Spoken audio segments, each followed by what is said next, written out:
What's up? What's up? What's up out there, fight fans? It is the homie, Mainman Mademan in the building. Y'all know how I get down.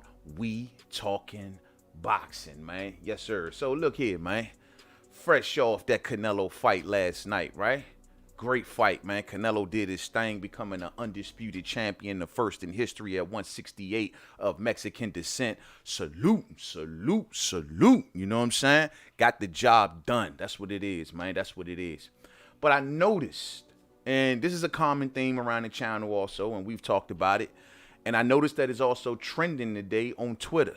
So that goes to show you that it just won't stop. And the thing that I'm talking about, fight fans, is the fact that Canelo Aleverez, no matter what he does, it seems like he cannot escape the Floyd Mayweather cloud that hangs above him. No matter what he does, no matter what kind of performance he does, the legions of reporters and content creators and boxing fans, we all go back to the same thing. So a lot of Canelo fans are sitting there wondering, what the hell can my guy do to get from under this? Now, they've developed little talking points. And I noticed that the golden talking point amongst Canelo fans is Canelo has gotten better. And if Canelo was to fight Floyd today, then he would beat Floyd. That is the thing that's going around. Vikings ain't shit, says Mike. I just turned it off, bro. Tough one, bro. Tough one, man. Lamar, man. Bad man, shawty. Bad man. But my thing is, look, man. That line going around with the boxing fans of, well, you know, if he fought him today and this, that, and the third. Well, look, man, if I'm going to say this. Let's just put this to rest right now because I think I'm convinced. The answer is yes. Canelo Aleverez has gotten much better since the Floyd Mayweather fight. The answer is yes. Canelo Aleverez has gotten better performing against the slick style. If you're asking whether or not today he beats Floyd Mayweather, I got to ask the question of which version of Floyd are we talking about? Now, if we going to sit back and use the thing of, well, Canelo Aleverez is in his prime now, and back in the day he was a young pup. And so today he's much better. He'll beat Floyd. Then allow me to give Floyd the same courtesy and say, well, if we had prime Floyd, and it with prime Canelo, right? Then who you got winning the fight? Because let's not get 36-year-old Floyd that spanked the young Canelo and say, oh yeah, put prime Canelo against 36-year-old Floyd. We ain't going like that. No. Put Pretty Boy in there with Cinnamon. And then what you got? Because younger Floyd, faster, more accurate, bigger puncher. Everything is better. Non-brittle hands, everything is better. So if you want to say today, yeah, even this version of Canelo that's gotten better, he still ain't fucking with Pretty Boy Floyd. So let's make that evidently clear, fight fans. If you got to uneven the playing field and say, well, today's Canelo can beat 36-year-old Floyd, man, that's weak. Who you think went in when they both in their primes? Now, you might be wondering, like I say, what can Canelo do to get the Mayweather cloud from off of him? I don't know what he can do, to be honest with you. The performance was so damn good. Like, it was such a masterpiece that everybody got to go back and look at it every few months. So I don't know what exactly does he have to do to get the cloud. But only thing I can say, the best thing he can do is if continue to go forward, to give performances like he did last night against no matter who's in the ring with him. Get rid of them. And most importantly, give the fans the fights that they want to see. And that way, or any criticism beyond Floyd, it won't exist no more. But I am thoroughly convinced that Canelo Aleverez has gotten much better against the slick style. He's willing to take a licking. He's willing to lose rounds. Willing to do whatever it takes to carry his power through a fight, to fight at a pace where you're doing all the work and he's doing very minimal work. He's became a much better body puncher. He cuts off the ring much better. He conserves his stamina much better since the Floyd fight. All of this stuff has gotten better. But I don't give a damn. You put his little ass in the ring with Pretty Boy.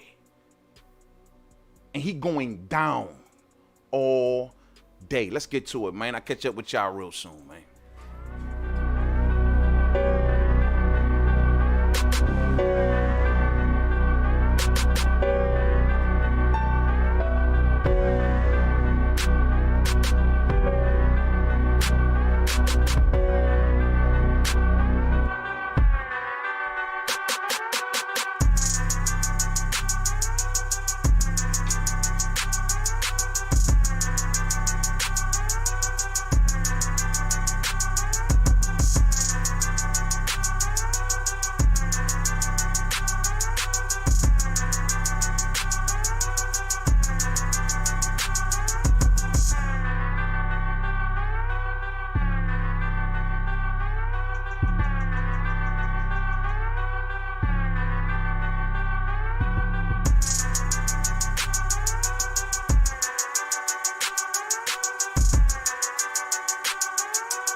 Yes, sir. Yes, sir. Once again, it's on.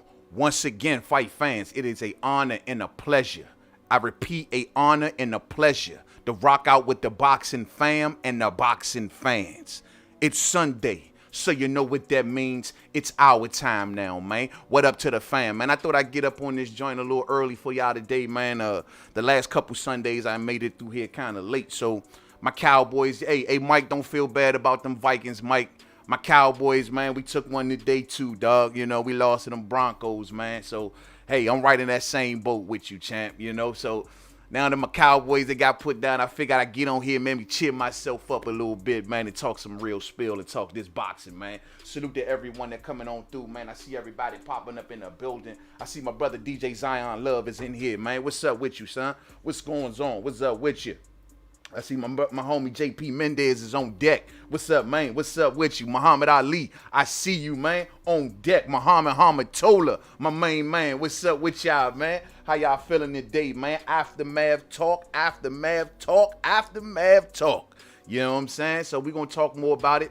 We got some good audio clips. We're going to run through the show today, man, and just to see where everybody heads at after the fight. You dig? I know there's a lot to cover with this. I want everybody to know at the end of the show, you see them yellow numbers on the screen right there in front of you, man. For those who want to get a minute to call in towards the end of the show and let me know, you know, what's up, you know, how you feeling about the fight or anything like that, or you just want to call me up and say, man, you don't know shit about boxing. Oh, you're a Canelo hater. You know, if you want to say any stuff like that, hit me up, man. Just keep it clean, you know what I'm saying? Show some respect because we're a fam over here. But talk yo shit, you know what I'm saying? All day, man. Yeah, man. Hey, JP Mendez all day, man. All day, man. Salute to you, man. He was looking for that Terrence Crawford video. Hey, it is what it is, man. You know, hey, this is our time coming up, man. We moving into that. You know, once this will probably be the last Canelo video that I pretty much do. After this Canelo saga is wrapped up, y'all know exactly the direction that we going into. And that is, we heading towards November the 20th, man. All day. We about to blow it up. You know what I'm saying? We going straight down to Terrence Crawford lane and Sean Porter. I see Sean Porter out here still talking that bullshit. You know what I mean? Talking about he gonna stop Terrence Crawford and he's guaranteeing a stoppage. And everybody talking about they gonna stop now. Stop somebody now, right? Since we done ginned up to the rooftops how Terrence Crawford is gonna stop Sean Porter. Now everybody gonna stop everybody now, right? I see little Devin talking about he gonna stop JoJo. I like that. You know what I mean? Sean Porter now coming out talking about he gonna stop somebody. Bro, you ain't stopping nothing. You know what I'm saying? You ain't stopping nothing, bro. When the last time you got a stoppage, man? You know what I mean? We had, year 3 or 4, somewhere around there since the last time you had a stoppage? Hey, Sean, guess what, bro? Nobody believe in you, man. Nobody. You know what I'm saying? And it is what it is. But we heading towards that direction, man. Nobody ain't gonna have nothing else to say. All criticism dies on November the 20th. What y'all gonna say? What you gonna come up in here and say next? Man, well, you know, he might have fought somebody, but he didn't stop him in the 5th round. He stopped him in the 10th. See, that goes to show you that he's slipping. That's what y'all gonna come on through here with, because y'all ain't gonna have nothing. You ain't gonna be able to say nothing about his resume. You ain't gonna be able to say nothing about his accomplishments. You ain't gonna be able to say nothing about his performances. You ain't gonna be able to say nothing other than show respect and give credit. Show respect and give credit, but then that's asking for too much. Ain't that right? It's all love. They ain't gonna have nothing to say once Bud stop Sean Porter. You know what I'm saying? And remember where that originated at, fight fans? Right on over here. So we're gonna definitely be pushing the line on that for the next few days, few weeks, or whenever the case may be, and we're gonna get this thing going. You know what I'm saying? This is gonna be a monumental fight, but we gotta put a finishing bow on this Canelo Aleverez and Kayla Plant fight, and we are definitely going to do that. So without any further ado, fight fans, let me get right back in front of y'all. Let me get right back in front of y'all so we can do this thing, you know what I mean? Let's get this rolling, man, so I can get y'all on back on this beautiful Sunday afternoon, you know what I'm saying? So where we starting at, fight fans? Let me see what y'all talking about first. Salute to my brother DJ Zion Love. I see you, man. Hey, JP Mendez says he needs to fight either Charlo or Benavidez. Duck season should be over. His legacy is cemented in the history books. I couldn't disagree with you at all, fam. He is definitely in the history books, and there's nobody that's going to be able to take that away from Canelo. There's no fighter. There's no fight fan. There's no fight critic. There's no nothing that can ever take a fact away that he is undisputed. Now, I'm sure people going to say something about the division he done it in, but at the end of the day, you still can't take the fact away that he is undisputed in the history books, and he got the job done in devastating fashion. You know what I mean? Muhammad Ali, I see you, man. What's up, man? Muhammad told us, say salute, man, in the chat. Riddle me this, man. How can cats expect to beat Canelo if they're scared to hit him? That's a great question. You got to stand your ground. But, you know, I think, you know what Muhammad told him?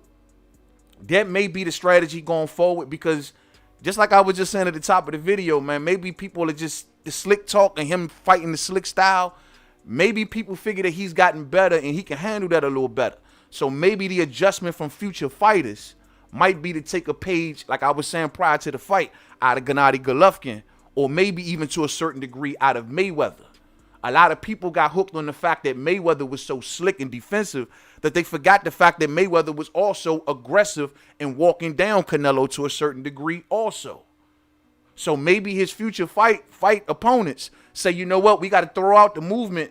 We got to start sitting down a little more and see what happens when he go backwards. Or do we got the balls to put ourselves in harm's way enough to want to try to push him backwards? It's the only way that I really see Charlo. If Charlo was to have a lane to victory towards Canelo, the only lane I see is an aggressive lane for Charlo. I don't know if he outboxes Canelo. You know what I'm saying? JP Mendez says, thanks for helping me find that Terrence Bud Crawford video. Hey, it's all love. Thank you for watching, fam. Thank you for watching. You know what I'm saying? DJ Zion Love say, go Packers, man. Man, y'all ain't nothing, man. Y'all ain't nothing, man. Hey, man, did y'all win today? You know what I mean? I don't even think y'all won today. Y'all might have lost. You know what I'm saying? But y'all ain't shit. You know what I'm saying? Jose says, yo, man, that fool knocked him Out. Yeah, all the way out. You know what I mean? All the way out. Devastating fashion, beautiful performance. We're going to get there real soon, but I ain't got much criticism. DJ Zion Love says Porter is going to stop at the bus stop. You know what I'm saying? It's going to stop at the bus stop. That's about it. Yeah, that's about it. He must got a bus pass because that's the only stop he talking about. Tomorrow he going to stop. How the hell you going to stop anybody when you are a smother artist? Bro, you are a smother artist. You are a smother artist that cannot beat the elite.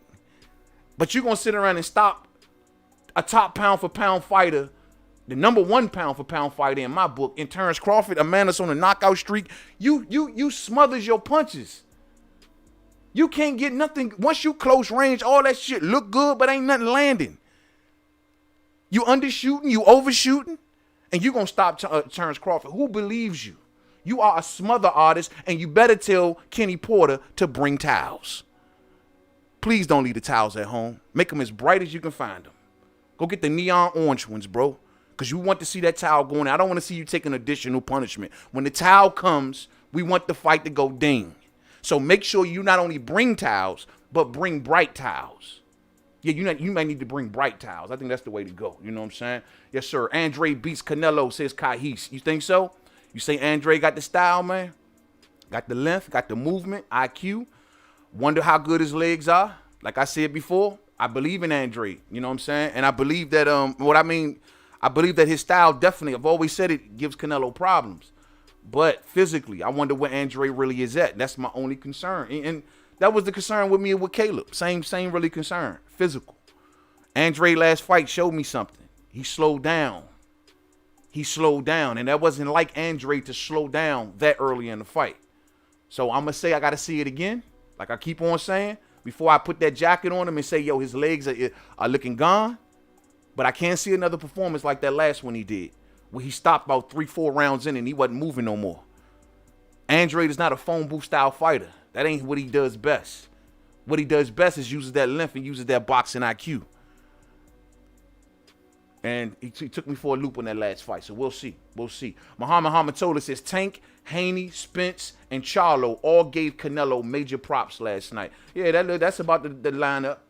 That's about the kiss-ass lineup right there. You know what I'm saying? You won't see Bud Crawford doing that. You're going to say, yeah, he did all right.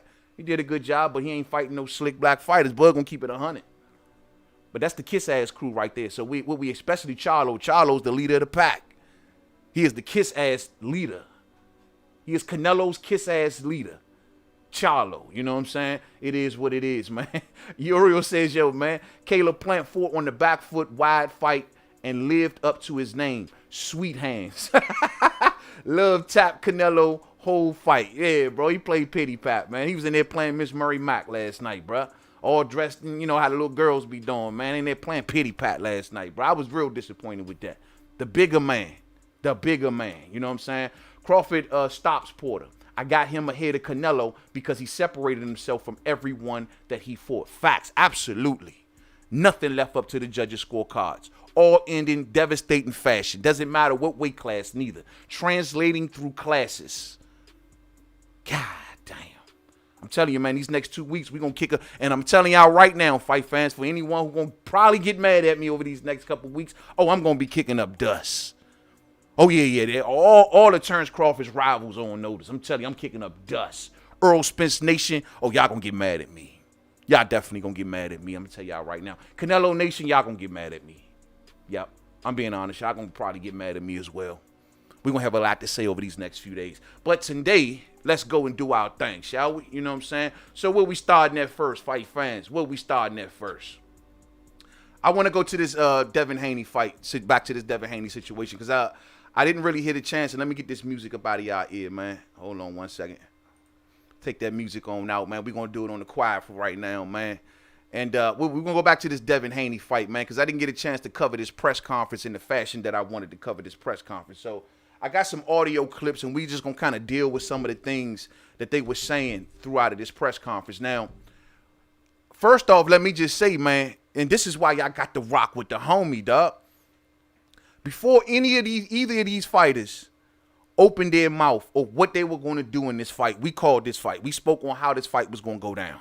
And we spoke about JoJo Diaz's aggressiveness and what he like to do, fighting like a dog and how he gonna drag Devin Haney to hell. That's what I've been saying and stuff like that. So I noticed when the press conference started, the number one theme of this whole press conference was exactly what we was talking about. And that is the dog versus the slick fighter. And they totally embraced, I repeat, embraced those positions through this press conference. Salute to them Haneys, man. Salute to them boys. Now, Bill Haney got the party started. Bill Haney got the party started. You know what I'm saying? Bill Haney put it out there. So I guess we can go ahead and start it, I guess, saying the same thing since Bill, the father, put it out there that Devin Haney is going for the stoppage.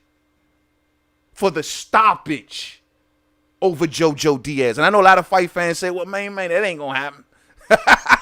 Pillow-fisted Haney is what they call him. Y'all was saying his performance was born. Y'all was saying, he need to do this, he need to do that. Okay, well, look, maybe this is the fight he going to look to make that statement in. Now, I'm well on record telling y'all, I want Haney to be Haney. You don't got to impress me, bro. Don't worry about the criticism that's going to come. Just worry about getting the W. You ain't got to impress nobody. You just need to go in there and make sure you got 7 rounds in the bank. That's just the golden. Now, whether people say you born, whether you, this, that, and, hey, that's after the fight. That's after you get the W, right? And that's all you need to worry about. But according to the Haneys, they're going to look to stop JoJo Diaz. Watch your ears, fight fans. Watch your ears. We got some audio. This is Bill Haney speaking of what they want to do versus JoJo Diaz. Was to become the mandatory. So we're ready for JoJo Diaz, and we hope that he's ready as well, because Devin is going to come. You know, I mean, you saw round 1. He was ready for Jorge Linares. We expect JoJo to come round 1 because Devin is going to be there from round 1 to round 12. And I don't think that it's going to go that. I think that he's going to stop JoJo and put on a hell of a performance. I'm doing it. JoJo? Wow.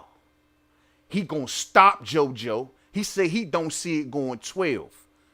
They going to stop JoJo and put on one hell of a performance. And I think the reason that they really believe that they got the chance to stop JoJo is just exactly who we said he is. He's even saying exactly who he is. He's a dog. He wants to be a dog. He'll get dirty. He's threatening Devin Haney throughout this press conference like, bro, if you think it's going to be a cakewalk, you got it twisted. I'm taking you to another place. What did I tell y'all, fight fans? He going to drag him to hell or want to drag him to hell. JoJo is telling Devin, I'm going to take you to another place. I'm going to take you somewhere you ain't never been before.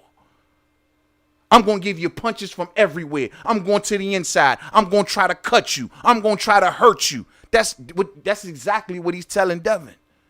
He's trying to be a boogeyman. And knowing how JoJo fights, I can't say that he won't do this. You feel me? Let's listen to what JoJo Diaz says in some of his opening remarks. Yeah, absolutely. But it's not just that. It's just I feel like I'm at my prime. I feel like I've already took all the steps I needed to take to be at this point in my life and in my career, as far as, taking fights with Andrew Cancio, Rene Alvarado, Jesus Rojas, Tevin Farmer, Gary Russell Jr., Javier Fortuna. I already fought those top-tier contenders. I feel like Devin Haney, he's a young fighter, and he's a hungry fighter, and he has a lot of experience, and he has a lot of, ego to him where he wants to go out and put on tough challenges, but I just feel like he doesn't have the experience that I have. And so JoJo is leaning on his experience. You see all of the names that he just ran down. And I'm going to keep it 100 with you, fight fans. I respect those names that he ran down. I respect JoJo Diaz. I think that JoJo Diaz is a throwback style fighter, and I got nothing but love for him, man. He challenged the absolute best at every weight class that he's ever been in. He's never ran away from a fight. The only time we've even somewhat seen him cautious about entering a fight was this one with Devin Haney. And I think the only reason that was is because it was more political than anything. A lot of people might fault JoJo Diaz for asking for more money from Devin Haney, but actually, no, that's just good business. If I know that you on the supposedly other side of the street, I know you're vulnerable or you need the name. You need me. That provides a sort of leverage towards JoJo Diaz. Technically, to a certain degree, Devin Haney needed JoJo because they was headed towards some cat named Maxie Hughes that no one gave a damn about.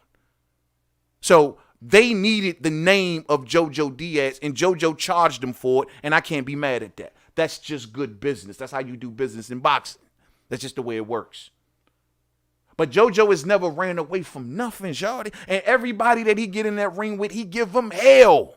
Even in the Gurry fight. Well, like I told y'all over and over again, I witnessed it with my own 2 eyes. I seen that fight. I was right there ringside. And I witnessed how good JoJo really is. What failed him in the Gurry fight more so was a physical fail. He gassed out. He got tired while Gurry kept on going. Gurry had better IQ, and when he took advantage of a fatigued JoJo Diaz, he basically started boxing circles around him because he just physically couldn't do nothing much more with what he was doing. And Gary Russell Jr. knew exactly how to fight JoJo, where he went inside. Early on, JoJo was providing a problem for Gary, but Gary made the adjustment of beating JoJo on the inside, being the faster fighter on the inside and wearing him down. But JoJo fought his heart out, and JoJo never ran away from that damn fight. Unlike Gary Russell Jr.'s previous opponents, and they all run for the damn hills. But JoJo showed straight up iron heart and jumped up in there with no problem. Respect. Then went up and fought Tevin Farmer. Beat the crap out of Tevin Farmer. Respect. I don't even, even with his missing weight and losing his title on the scales, I know it's easy to jump on a lot of fighters for such, but he was technically dealing with a lot of behind the scenes crap. He really was. He was dealing with promoter issues, management issues, you name it. He had financial concerns. So he was dealing with a hell of a lot behind the scenes. And it ain't always easy to rise to the occasion, especially when you fighting someone that ain't really that big of a name. So yeah, he lost his belt on the scales. But I think it's just because of everything he was dealing with at the time. But experience is the thing that he's citing over young Devin. He's been through the classes. He's been through the names. He's seen the styles. He's been to the top floor on several occasions. He's a former champion. He's already had belts. Belts ain't nothing new to JoJo. Devin has his hands full. You know what I mean? Let's go to the next one. Now, this is Devin Haney explaining JoJo Diaz's dog, if you will. Fight for a while now. I'm so thankful that the fight finally came, and I just can't wait to show JoJo Diaz that he could be a dog, but at the end of the day, skills pay the bills. And if that's his only approach to that, he's going to dog me. Come on, I've been seeing that my whole career. So if that's your plan A, and you feel like that I'm just going to let you dog me, and that's how you're going to stop me, it's going to be a long night. I can't help but believe him that he's got to be preparing for this. According to Devin Haney, he's been preparing for this for months. He's been sparring southpaws and all kinds of stuff like that. He's been preparing for JoJo Diaz for a while. Because technically, let's not forget the fact that technically this should have been an easy-to-make fight. Like, JoJo Diaz and Devin Haney should have been on the collision course no matter what, given that JoJo Diaz got the WBC interim championship, which makes him the mandatory. It's really rare, though, but that's the times we living in where you got to force your mandatory to the table. But either way, you know what I'm saying? They would have been possibly on a collision course, even if, I don't know, but they were stalling with Ryan and everything like that. But they were possibly on a collision course due to him being interim champion. And so Devin was already getting ready, which means that they may have been studying JoJo. And I got to agree with Devin. I mean, with his size and with his length and all of the opponents that he's faced, they all, to a certain degree, had very similar game plans. And that is to try to beat Devin up. Devin is he mobile, he's long, he uses his jab and reach so well where it's hard for these cats to get next to him. And Devin can pack a mean punch if he put too many of them on you, especially when he start putting in combinations. He packs a decent punch. I don't know if it's knockout power, but it's a decent punch to get a lot of cats, to nick up a lot of cats. So he's seen this style over and over. I mean, a lot of people probably want to beat Devin up and dog Devin out. And he said he's seen this his whole career. Hell, remember, Devin was taken down to Mexico early on in his career. He got his start in Mexico from his father, Bill Haney. They went down to Mexico and got started. What kind of fighters you think he was fighting down in Mexico? Cats that want to beat him up. Grown men, he's still a young teenager, grown men, wanting to beat him up, thinking he's a little young boy. And so he's probably been facing that his whole damn career. With his schematics, his length, his height, being raised through Mexican fighting, That's where he comes from. And we give him a lot of credit for his boxing ability, which is cool. I mean, he probably had a lot of good nights in the gym with Floyd too. But let's not forget that Devin started in Mexico. He started going through rough and tough fights as a child. So he says he's been waiting on this, and he says he's been seeing stuff like this. You know what I'm saying? Let's see. Let's see what JoJo talking about. JoJo saying, look, man, it's more than me than just me being a dog. Listen to JoJo. It's going to be a tremendous night of an action-packed fight. I know that Devin Haney is a really, really skilled, elusive fighter, but I'm a dog, and I'm the type of person that has already been in there and dealt with the experience and dealt with that adversity, where I know where it is to be killed or you get killed. And I'm just going to go out there and just do what I got to do to become victorious, no matter what it takes. If he wants to, try to box, I'm just going to hunt his ass down. If he wants to come and bang, I'm just going to bang it out as well. Whatever he wants to bring to the table, I'm going to bring it. Damn. So he prepared to go with, whatever kind of fight Devin want to bring. And guess what, fight fans? I'm going to keep on saying it. I believe him. I believe him. I don't think it's an act. I don't think it's fake. I think it's who JoJo is. I don't think there's nothing fake about JoJo Diaz. When he says he's willing to do whatever it takes, and he has boxed. He was on the Olympic. He became an Olympian. He has boxed. You know what I'm saying? He can box. I just think that as a pro, and especially as he became to higher weight classes, he just became more of a brawler. But he can box to a certain degree. I don't think he's nearly as good as a boxer as Devin. Nowhere near. Nowhere near. But he can box. I thought he was damn near outboxing Javier Fortuna. And Javier Fortuna can box. Now, it took him, like I said, he drugged Javier Fortuna to hell, though. He took Javier Fortuna in those late rounds. Javier wanted to keep boxing, but he couldn't, because he couldn't keep JoJo off him. JoJo steadily coming to the inside with those hard shots, trying to hit him to the body, forcing a phone booth fight, forcing Javier Fortuna to abandon the boxing. I think when Devin and Bill look at JoJo, they say, look, we're going to do something like similar to what Teo did. Well, we're going to stand at the front gate. We're not going to let you in the house. We're going to stand at the front gate. And when you try to come in, we got something for you. The golden question is does Devin Haney got the dynamite? Does he have the dynamite to keep JoJo out the house? They acting like they do. They seem to be real happy that JoJo going to be coming forward and wanting to be a dog. And they see JoJo reiterating that over and over again. You going to be a dog. You going to come forward. You going to get rough. Fine. Okay, we're going to be waiting for you. We're not going to meet you at the door. We're going to meet you at the gate. Look at word of the day. See what happened to Plant. Facts. Facts. But see, Devin, from what they saying, if he going to go for a stoppage, unlike Plant last night, he going to have to stand on something. He going to have to stand his ground, and he going to have to make JoJo cover that real estate and walk in the punches. Teo had to do the same thing to Loma. The way Teo beat Loma in that last fight, and I think he beats him again if they ever fought again, was Teo was ready for every little movement that he made to come in. You want to come in from that angle? I'm right here. You want to come in from that angle? I'm right here. And guess what? You're going to meet this same right hand every time you walk in through that gate. And I'm going to make him count. I'm not going to overshoot. I'm not going to undershoot. I'm going to put it right on the button. And Devin got that ability to do that. But does he have the dynamite? When he tried to stand his ground against Linares, when he got into a back and forth with Linares stopped him in his tracks. Like, the good thing that bell rung. Good thing that bell rung, fight fans. And I mean, like, if Devin wants to, I will say this. Devin don't got to get the stoppage. He should get the W, yes.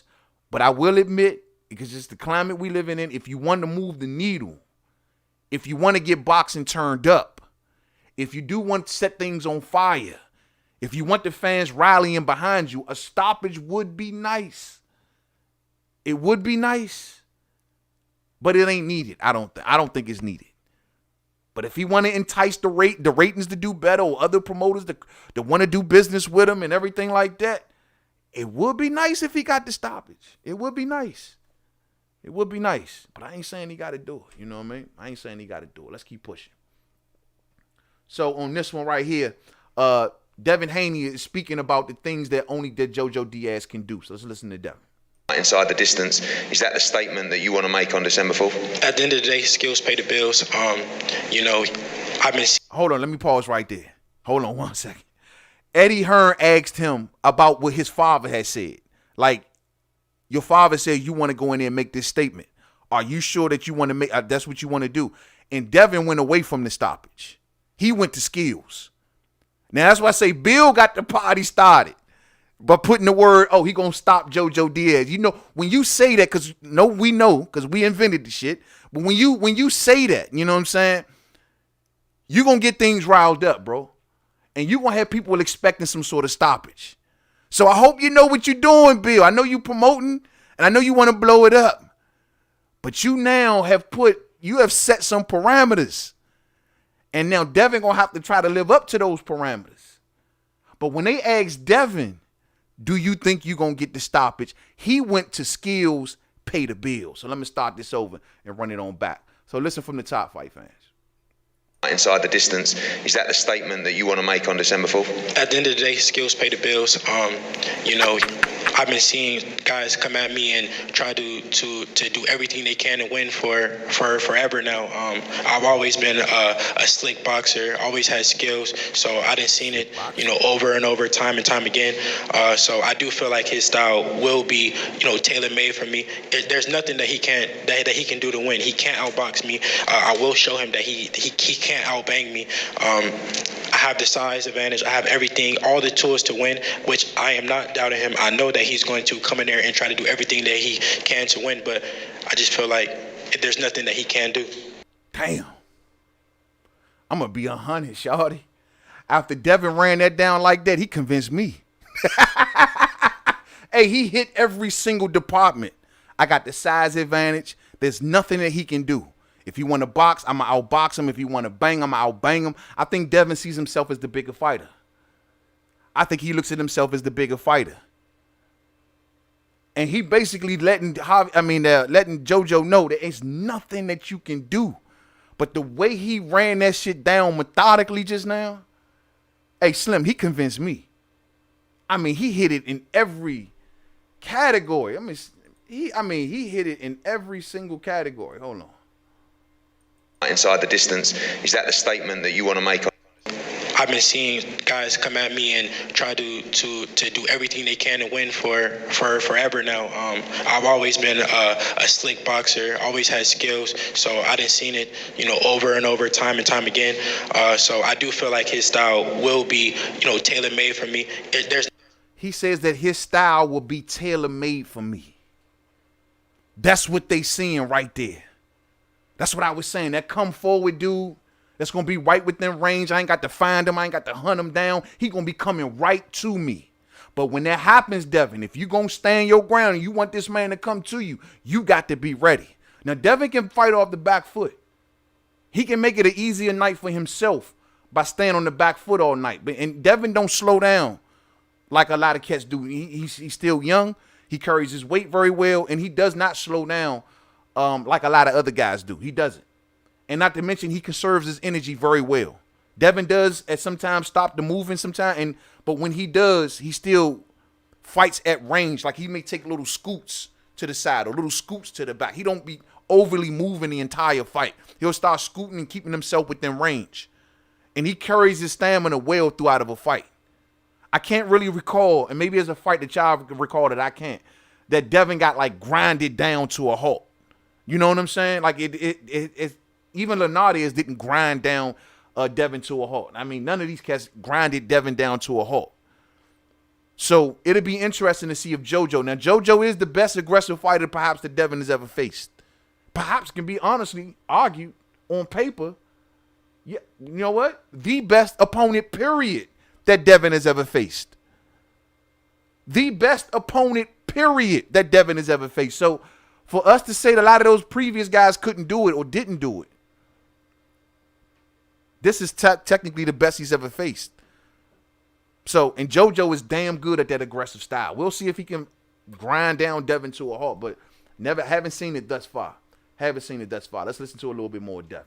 Look, JoJo Diaz, I know that he's going to come to fight. I mean, he's telling us that he's coming in there to, try to dog me out. And I don't want to make it through this press conference without telling him, thank you for taking the fight. Thank you for stepping up, because most of these guys wouldn't step up. So I appreciate that. And I just can't wait. This is going to be a great fight. JoJo Diaz is a dog. He's shown that. He's proven. I do feel like he is in the prime of his career. So it won't take nothing away from my victory when I win. Absolutely, 100%. And I want that to be known. That got to be out there, man. This is JoJo Diaz in his prime. Devin Haney should get 150,000% full credit for this fight. No one else. Devin is at that point where Terrence Crawford is technically at, to a certain degree, meaning that criticism should die after this fight. Now, if you want to say something about his power, if he don't stop JoJo, that's just fanfare. That's going to keep on going no matter what. But as far as who Devin beat, Devin will have the second best win at the entire class. The only one that's best as him is Teofimo Lopez win over Lomachenko. Tank Davis, no one else. Ryan Garcia, no one else. No. Rolly, whatever. No. None of these cats at the class would have had a better win than Devin Haney once he gets through JoJo Diaz. You see what I'm saying? So, of course, Devin gets full credit. And this is going to be good for his career, good for his legacy by gaining a victory over a former champion and a damn good fighter, a man who came to this weight class, Javier Fortuna, on his very first fight and beat Fortuna. That ain't easy to do. And if Devin go in there and run circles around JoJo, Devin Haney is a ride fight fans. I get it. I know a lot of people say, hey, you got Shakur, and Shakur got a lot of momentum from the beatdown he just put on the Jamel Herring. So a lot of fans may say, look, man, he got to surpass Shakur Stevenson. But I'm like this, bro. Be you. Don't be worrying about trying to please the crowd or surpass the next man. Be you. Shakur is getting better and better. He knows what he can and cannot do. So should you. Don't jump out of character. Don't jump outside the box. Shakur just getting meaner and meaner every fight. You see it in his demeanor. You see how he talking now, how he walking. Shakur just turning into a mean SOB. That don't mean you got to be a mean SOB. You just might skills pay the bills. Just don't bore us to death. But skills may pay the bills. Be who you are, man. And if it's an easier night to outbox JoJo, then fine. But if you worried about ratings, gaining other fights, appeasing the fans, turning boxing upside down, getting lit, then go for the stoppage. But just be careful. Be careful. Now, this part of the press conference, this was shit got very interesting at right here. They first little back and forth. Salute the Blind Faith on deck. I see you, Blind Faith. Salute to you. Salute to you. This was their first real back and forth where they kind of really got a little heated. You know what I mean? So let's listen there. Bad idea for you to go in there and try and outbox this young man? Well, when I say outdog, it's not just, just throwing punches and stuff like that. I got all the skills and I got all the resume in the back of my mind too, and in the back of my career. I mean, I'm a 2012 Olympian. I've fought all these tough fighters already, so it's not that I'm just the type of fighter that's just going to bang it out. I'm not going to. Let me stop right there for a second. This is what I was saying earlier. He's talking about he got layers to his game. Everybody putting him in that dog category, but forgetting the fact that he was a 2012 Olympian.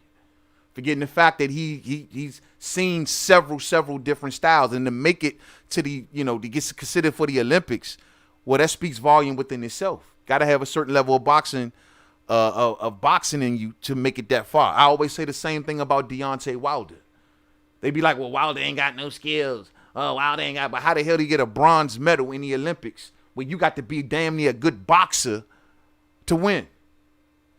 And Tyson Fury, the supposed master boxer, well, he ain't got no medals. But JoJo said his layers to his game. Listen up for JoJo. It's gonna throw punches, just to throw punches. When you say I'm gonna break your ass down. Okay, when you say experience, I'm gonna break your ass down, bro. I'm gonna eat your ass alive. So just be ready, bro. It sounds good. So just be ready. But just be ready. No, I really want to ask you a real question. When you say experience, who have you fought like me that has a style similar to me? Whoever you fought that's like me. I'm not saying experience. You're the one saying experience. This is what I was telling y'all the other day. They talking about experience, and then Devin asked them, who have you fought that was like me? He want to say Gary Russell Jr. He want to say Gary Russell Jr., but he can't say Gary Russell because Gary spanked him. That's crazy. So Devin hit him with that one. Like, who have you fought anywhere near like me? Now, you could say Tevin to a certain degree, but Tevin don't got the same dimensions as Devin. Tall, long, you know what I'm saying? Much bigger and much stronger. Tevin was more on JoJo's height level, just pretty much same damn near height. The wingspan wasn't nearly like Devin Haney's neither. He's a slick fighter to a certain degree. Likes to fight off the back foot. Tevin ain't got much power. Couldn't keep JoJo off him. That was Tevin's problem. Believe it or not, Tevin's problem can become Devin's problem. Can Tevin's problem become Devin's problem? No punching power. Tevin couldn't keep JoJo off him. I wonder. Let's keep listening there. I told you, on paper, you're my toughest test, but you said that you have more experience than me. Who have you fought like Devin Haney? I'm not talking about that, bro. I'm talking about all right. Yeah, I'm not talking about that. I'm talking about everything that I've been through, as far as being hurt, as far as being cut, bro. I'm gonna take you to places that you never been. I'm gonna make you feel some shit. I'm gonna cut your ass. Hold up. Did y'all catch that? I'm gonna take you to places you ain't never been before. He said, I'm gonna cut your ass. I don't know if I've ever heard a fighter face to face tell another fighter, I'm going to cut you. Like, purposely, I'm going to cut your ass. Like, I'm going to look to try to cut you. You know what I'm saying? I don't know if that's ever happened. I truly don't know if that's ever happened, fight fan. He told that man, I'm going to take you to places that you ain't never been before, and I'm going to cut you. Which means he's down to fight dirty. He's down to fight trifling. He trying to hurt Devin or do whatever it takes. I'm going to take it back just a little bit so y'all can hear that part. Just listen to him when he says, I'm going to cut your ass. I told you, on paper, you're my toughest test, but you said that you have more experience than me. Who have you fought like Devin Haney? I'm not talking about that, bro. I'm talking about all right. Yeah, I'm not talking about that. I'm talking about everything that I've been through, as far as being hurt, as far as being cut, bro. I'm gonna take you to places that you never been.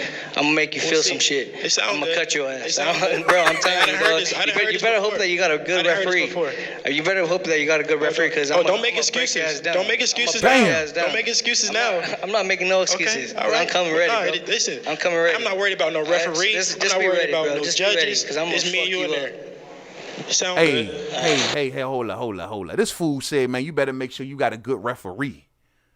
Slim, he letting it be known to Devin, I'm going in there to try to fuck you up. Like, I'm going in there to I'm going to hit you low. I'm going to try to cut you. Hey, Devin better be watching everything that JoJo do from that moment on down. You better be checking his gloves. Like, we want to have a glove conversation. Check the man gloves. I'll be checking. He literally told you better make sure you got a good ref, and I'm coming to cut you. The message he trying to send is, I'm fighting dirty, and I'm trying to take you there, bro. You better be ready to go through all of this. I don't know if he mean it or not. I got to believe him, though, because that's who JoJo is. He do hit low sometimes. He do get dirty. But one thing about JoJo, he's used to going through the fire. Like, he's used to cutting his face and hurting his hands and hurting body parts and still winning the fight. That's who JoJo is. In the Fortuna fight, he was leaking. They say his hand was messed up. He still won that fight, still pulled it out.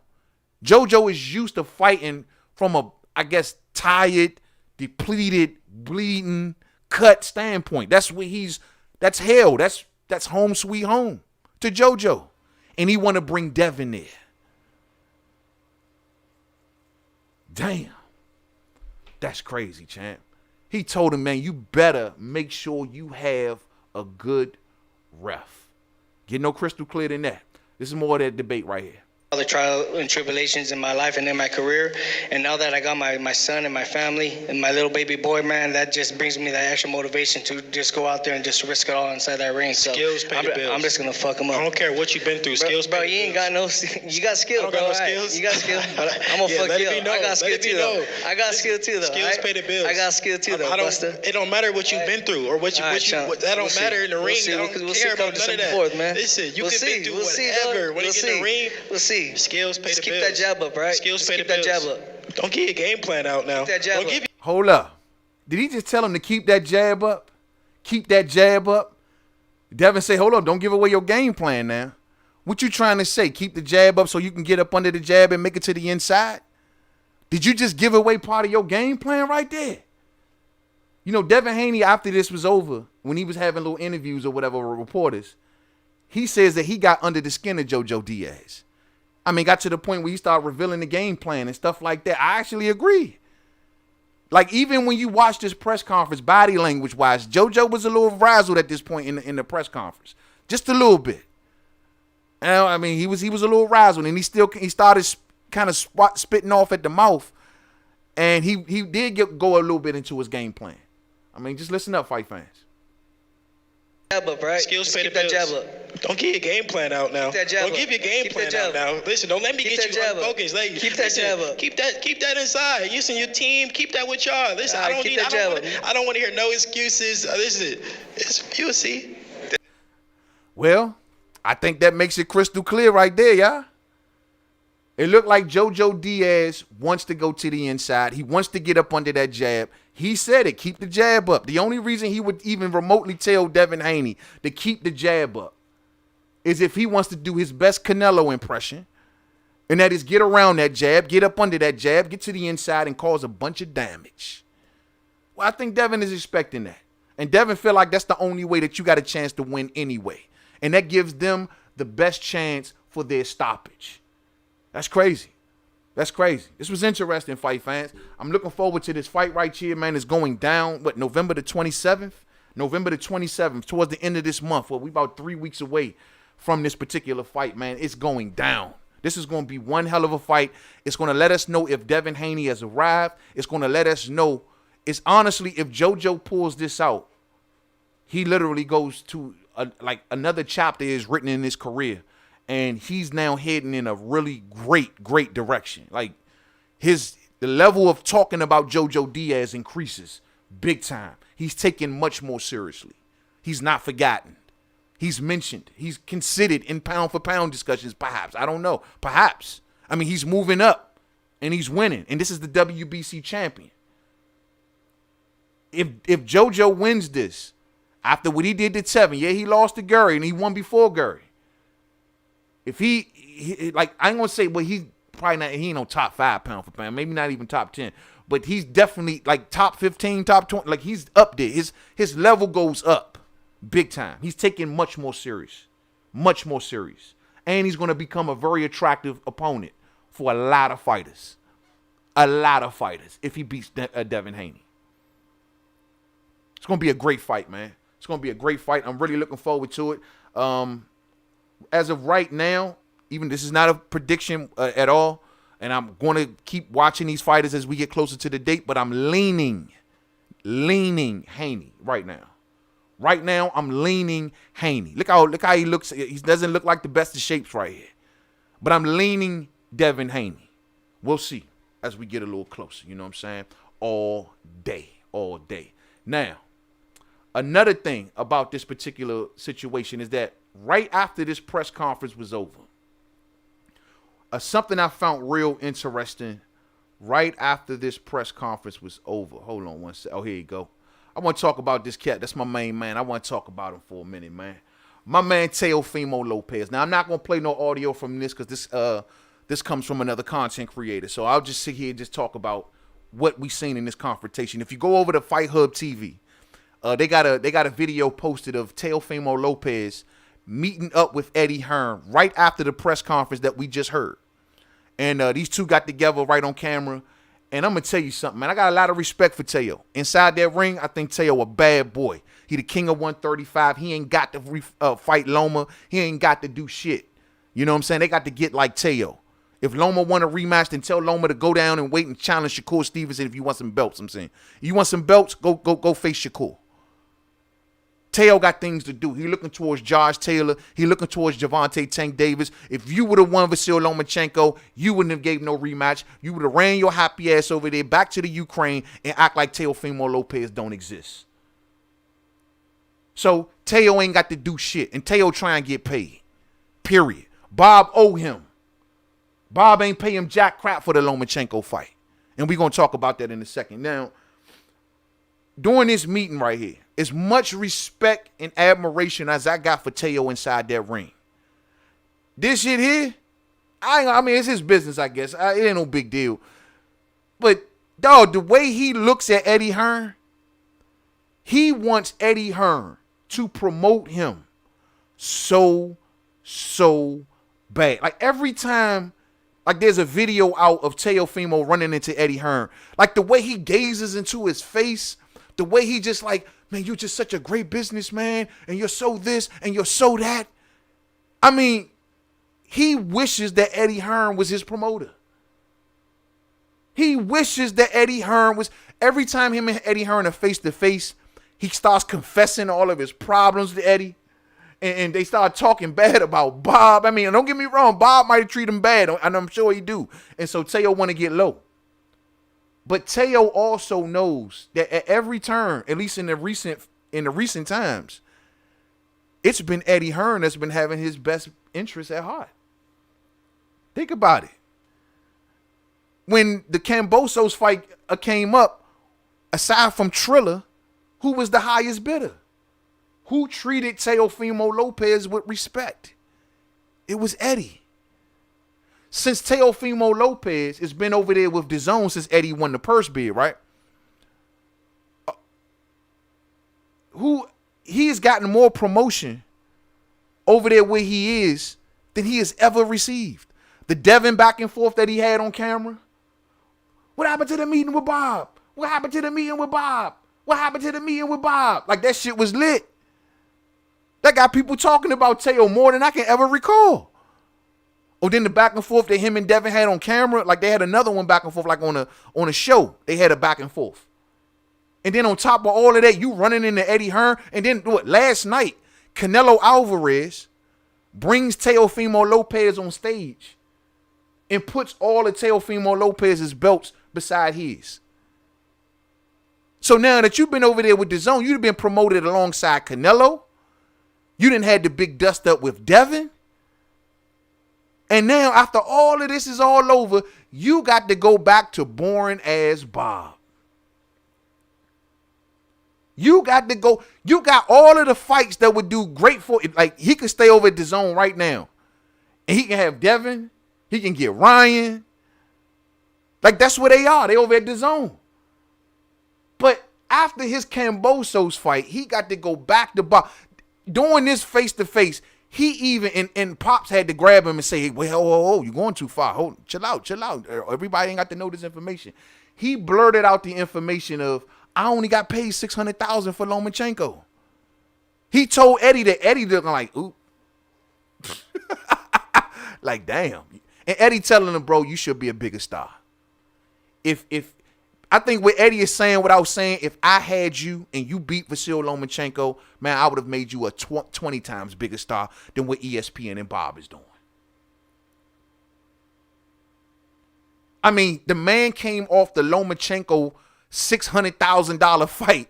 He got paid $600,000 for Lomachenko and all of those damn belts. How disrespectful is that, man? And you got Eddie Hearn sitting over here like, if you would have rocked out with me. But then on top of all of this, though, the news that we got that Teofimo re-signed with Bob, or extended with Bob Arum. So, bro, I thought Bob Arum might have got him. I thought he did a better deal with him, but he definitely extended with Bob Arum. So he can't go nowhere. He told Eddie Hearn during this confrontation that in 2 years, when my deal is up with ESPN, I'm coming over here to talk to you. And then when Eddie Hearn was like, well, look, man, If Bob don't want to pay for the fight, we'll pay for the fight. He talking about Devin Haney. If Bob don't want to pay for the fight, we'll pay for the fight. And so when he said that Teofimo Lopez interjecting was like, well, you know, ESPN, they got to be part of it. You know what I mean? This is how it is. See, when I hear him talking like that, bro, Teo can't move. And Teo is on loan to DAZN, and he having the time of his life. He got to go back. But when he go back, I don't think he can move. He can't go. He can't fight Devin. And at this point, listening to how Eddie is talking, it ain't on Eddie and Devin no more. It's on Bob and Teo. Now, some people may look at it and say, well, Devin could have went after this fight also.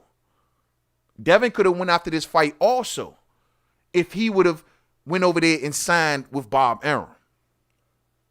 But why the hell would Devin sign with Bob Arum when he see Teofimo Lopez getting no respect, getting paid $600,000 for Vasyl Lomachenko when Devin is his own promoter clocking $3 million checks from DAZN and Eddie?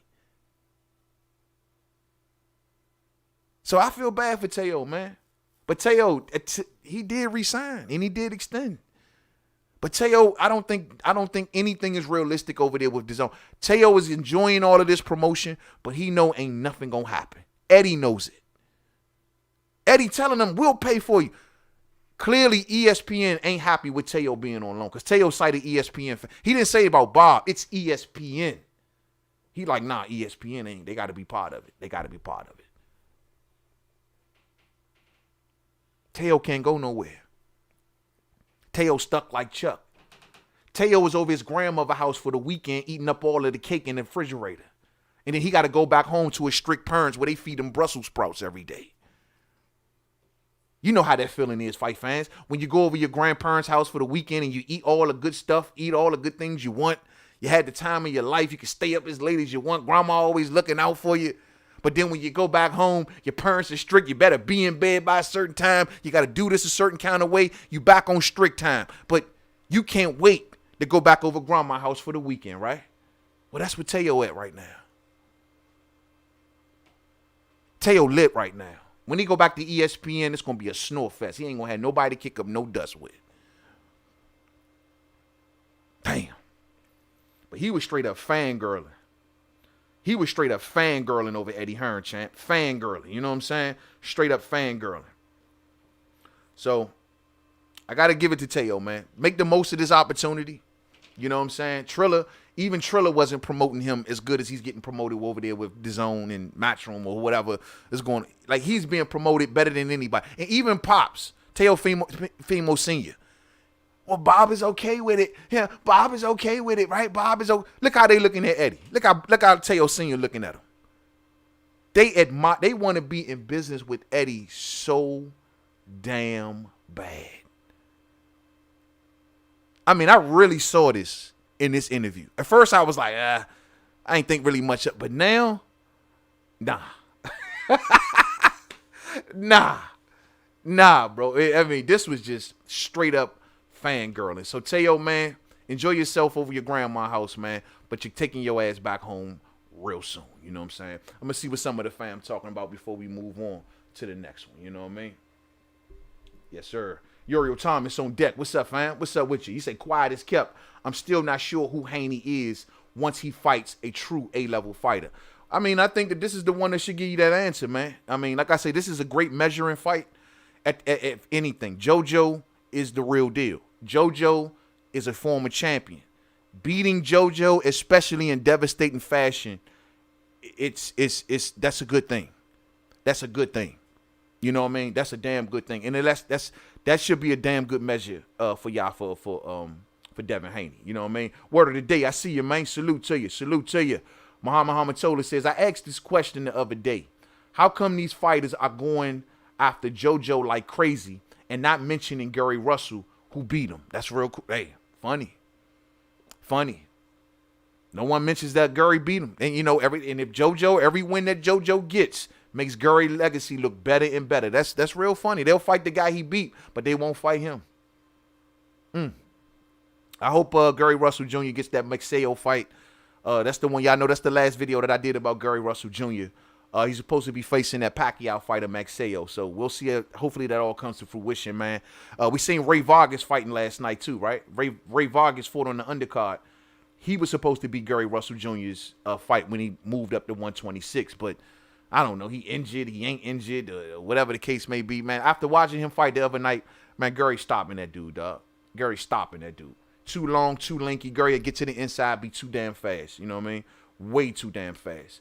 If JoJo wins, Teo is going to fight him next. If JoJo wins, Teo is going to fight him next. That's what they want to do. Well, what they hoping to promote, and I think with Eddie's, and this is the reason he even bid it for the fight, the Kambosos fight from the jump. They're hoping to put them on like back-to-back to gin up the pressure. I mean, a couple more run-ins in the hallway, a couple more back and forths, then one fight 1 week, and I think they fight like a week apart from each other. I mean, I think Eddie is just trying to push them closer together to get the public kind of roused up about them too. And I think he's doing the right thing. I ain't mad at his strategy, man. To be real with you, he doing it much better than what Bob has done it. I'm telling y'all, man, since Teo done been over there with DAZN, he's received the absolute best promotion that I have seen him receive perhaps his entire career. And that's being real.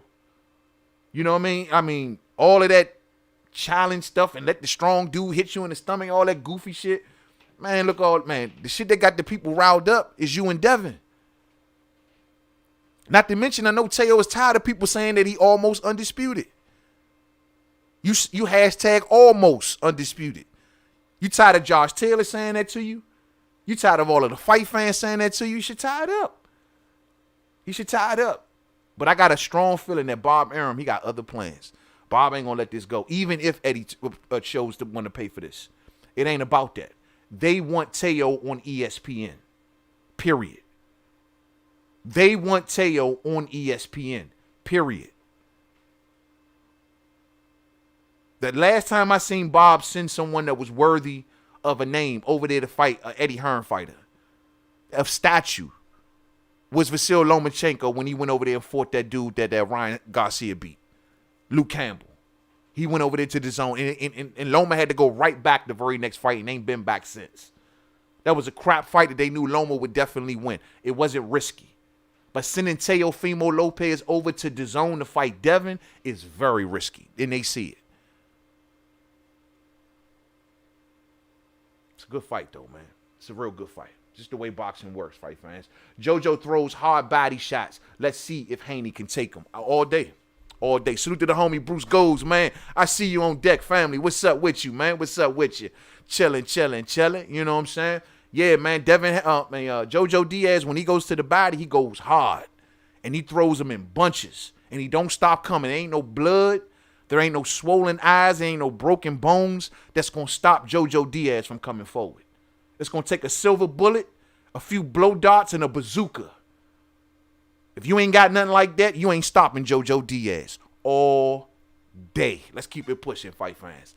Let's keep it pushing. Let's get to the big one, shall we? Let's get to the big one, man. Let's get to the big one. And that is last night's aftermath, fight fans. Now, we got a couple avenues to go down on this one. So let's see where we're going to start at with this Canelo and Plant thing. Let's see. Let's see where we're going to start at. Let's do this like this first. First off, let's just get Canelo's words. Let's get Canelo's words on, and let's get this part out the way. Now, let's listen to a bit, because Kayla Plant last night didn't show up. At least I didn't see anything about Kayla Plant in the post-fight press conference, and I always hate that, man. I don't care, win, lose, or draw, and I know it might be embarrassed. Unless you injured and you nurturing some injury that you got to immediately get to the hospital, man, I hate when these fighters skip out on their post-fight press conferences, dog. It just looked weak. It looked, just, you know what I mean? It looked weak. And I hate to say this, if I got to keep it 100, fight fans. I see the question floating around that did Kayla Plant win any new fans last night? I would say that the answer to that is no. Because Canelo's fans don't like the way that Kayla Plant fought last night. Cats like me, who wasn't totally all the way into Kayla Plant's camp, well, I'm like, yo, you ain't got no power, man, and you breaking down every time I turn around. You slowing down. I don't know if he won a legion of fans last night. Not willing to sit on punch. You had a bunch of Mexican fans that wanted to see some action and they wanted to see some power. So when people say, well, he gave a decent performance and he may have won some fans last night. No, the hell he did. This ain't the Wilder Fury thing. A lot of people are not going to be happy with the way Kayla, even if some of y'all may have had him up on some scorecards to a certain degree. Like, cause I had him up on mine at the time of the stoppage. The performance still didn't, it wasn't the overall sexy like performance. And people just, the main takeaway in the brain, because everybody ain't going to go back and watch the fight, but the main takeaway going to be, well, he ain't had no power. When you get that put on you, that's why little Devin wanted off him so bad. When you get that put on you, that hurts your markability. That hurts your markability. That's why Devin is trying to take that jacket off like it's on fire. Because when people tell you your power is gone, man, that's the knock on the. When they tell you you ain't got no heart, and when you tell a fighter he ain't got no power, that hurts your markability. And I think Caleb markability, to a certain degree, got hurt last night with the performance that he put in. That is what I believe. But let's listen to a little bit of Canelo Alvarez in the post-fight presser, man. This is what Canelo Alvarez said about the game plan and him trusting in Eddie Reynoso. You know, Eddie was the one that calmed me down whenever I got to my corner and I was getting a little anxious. He was always telling me the right things, kept me on my way, kept me on the right path, and then the game plan was, great to fruition. And now, thanks to him, I was able to come out with the win. Y es un gran peleador, no hay que quitarle mérito, es un gran peleador, Kayla Plant. And, we don't have to take away anything from Caleb Plant. He's a great fighter, a great boxer. He made a great effort tonight. That's what's up, man. So he basically saying he had total trust and belief in the game plan that him and Eddie Reynoso had came up with. And as I've been telling y'all fight fans, and Canelo's going to mention more about this, I mean, Canelo, and some people say it's risky, but early on, he's just become a notoriously slow starter.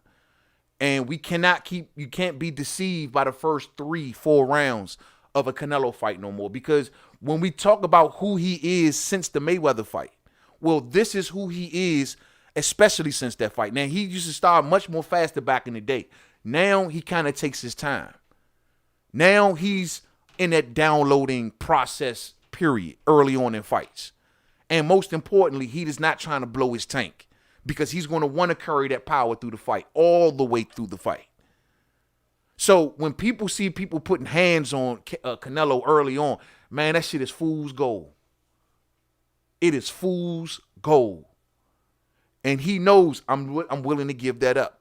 I'm willing to give that up just so I can have a totally different fighter in the second half of this fight. Now, some of y'all say, well, man, he can't do that to every fighter. One of these days, he's going to run into that fighter where he can't hurt with these shots. Or one of these days, he's going to give up a little bit too many rounds where he cannot overcome. That may happen. Truth be told, who knows? Time will tell. But as of now, no one he's been in the ring with has been able to get past it. They all shine early.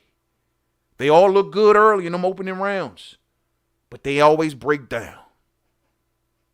And that's what he knows. So he trusts the game plan. He didn't get frustrated when he was down. You didn't see him started throwing wild punches. You didn't see him start going all over the place. No, he stayed composed. He stayed doing exactly what he was doing from round 1 all the way down to the end.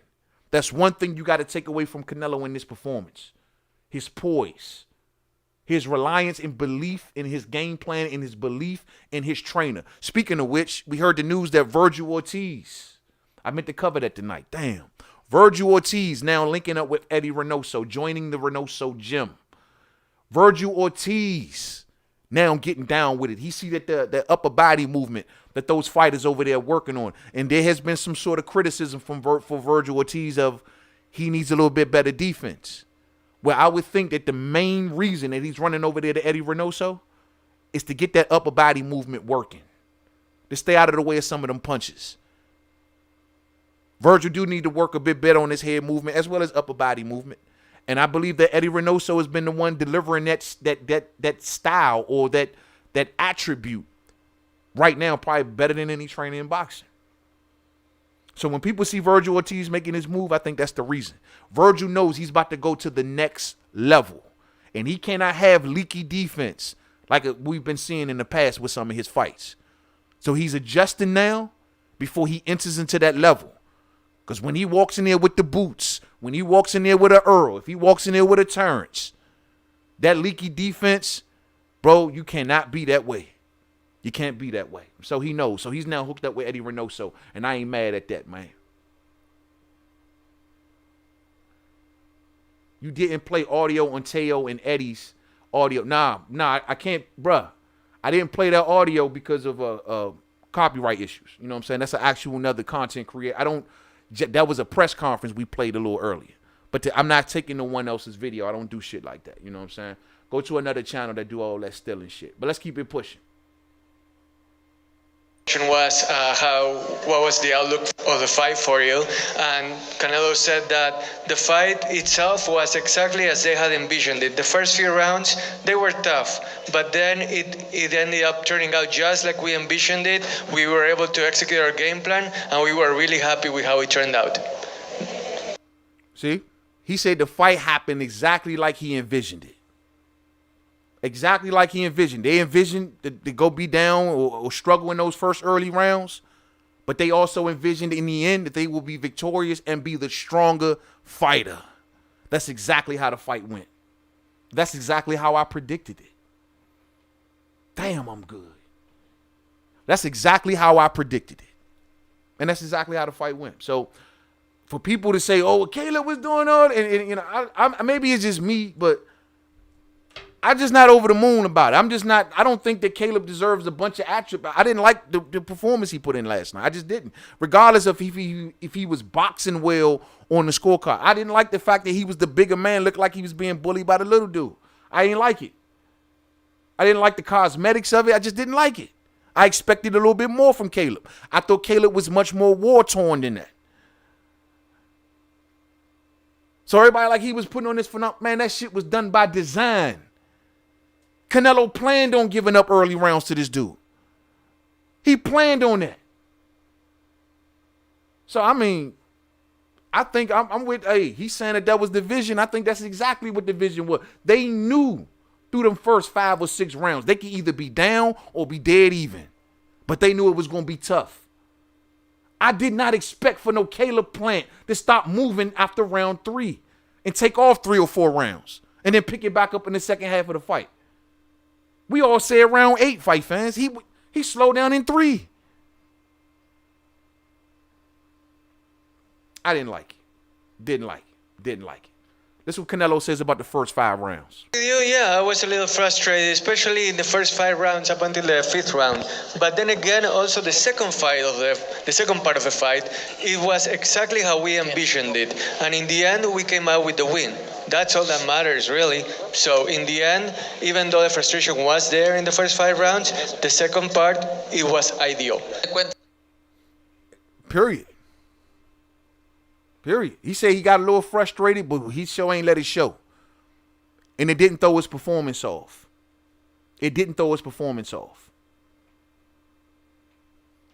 Damn. Them first 5 rounds, man, Caleb was shining. At least the first 3. I say the first 3, not the first 5. First 3, Caleb was shining.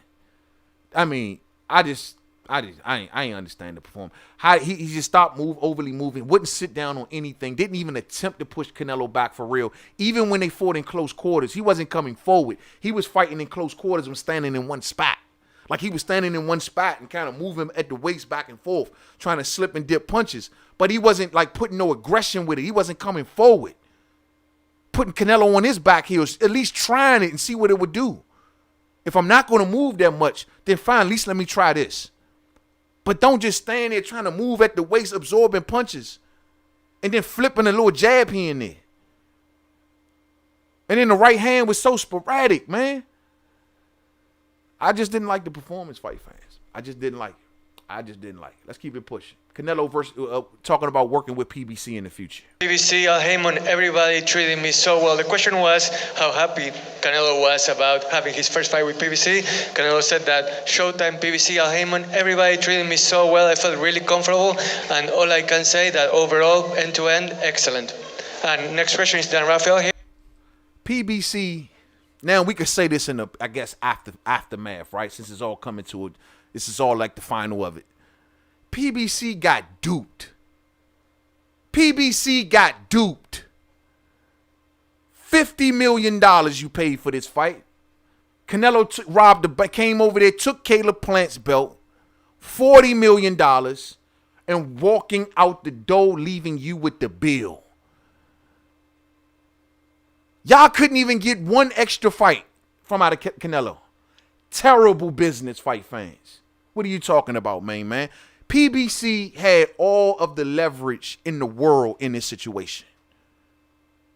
Canelo Aleverez collected 3 world titles where he needed one more. He needed the one more. Canelo wanted that undisputed tag more than anything. They were supposed to leverage that shit. When Canelo put his best poker face on and put out a couple little words, well, I'll just go fight Dimitri Bivol and blah, blah, blah. Man, spooked it. Oh, hold on, Canelo. No, don't leave. Don't leave. Hold on. What you want us to do? What you want us to take out? Huh? You don't want to sign for multiple fights? Fine, no problem. If Kayla Plant don't make the fight, you want to get paid anyway? Fine, no problem. I'd have been like, oh, Canelo, I don't know who the hell you think you talking to, home. Go ahead, walk over there then. Go take your chances with Bivol and Beterbiev and come holler at me. I'd have sat right there like, go ahead. Go ahead. You want to leave? You want to walk out on Undisputed. You want to be almost undisputed, right? No one gets no props for that. You just a unified champion. You want to leave a whole world title and your whole legacy right here because you want to be a diva. We holler at you, and you better not lose against Beterbiev. Canelo would have had to think about, well, I don't know. I don't know if that's the right move. Okay, fine. Whatever you want. He would have caved. But instead, PBC caved. Why did they cave so easy? Bad business. You know what I'm saying? Hey, salute to my homie Chief Fred 4 in that super chat. Red, what's up with you, man? What's going on, man? He said, yo, Caleb should have some hip into his punches, especially towards the body. But Canelo's experience of his team is the X factor. Absolutely. Yeah. Canelo's tutelage is damn good from Eddie Reynoso. I will definitely agree with that. And you can see that the fundamentals in the way he fight now, man. He's covering different things in that ring. Like I say, carrying his stamina through a fight now much more better. Carrying his power much more better. Moving at the waistline much more better. Reflexes looking sharp.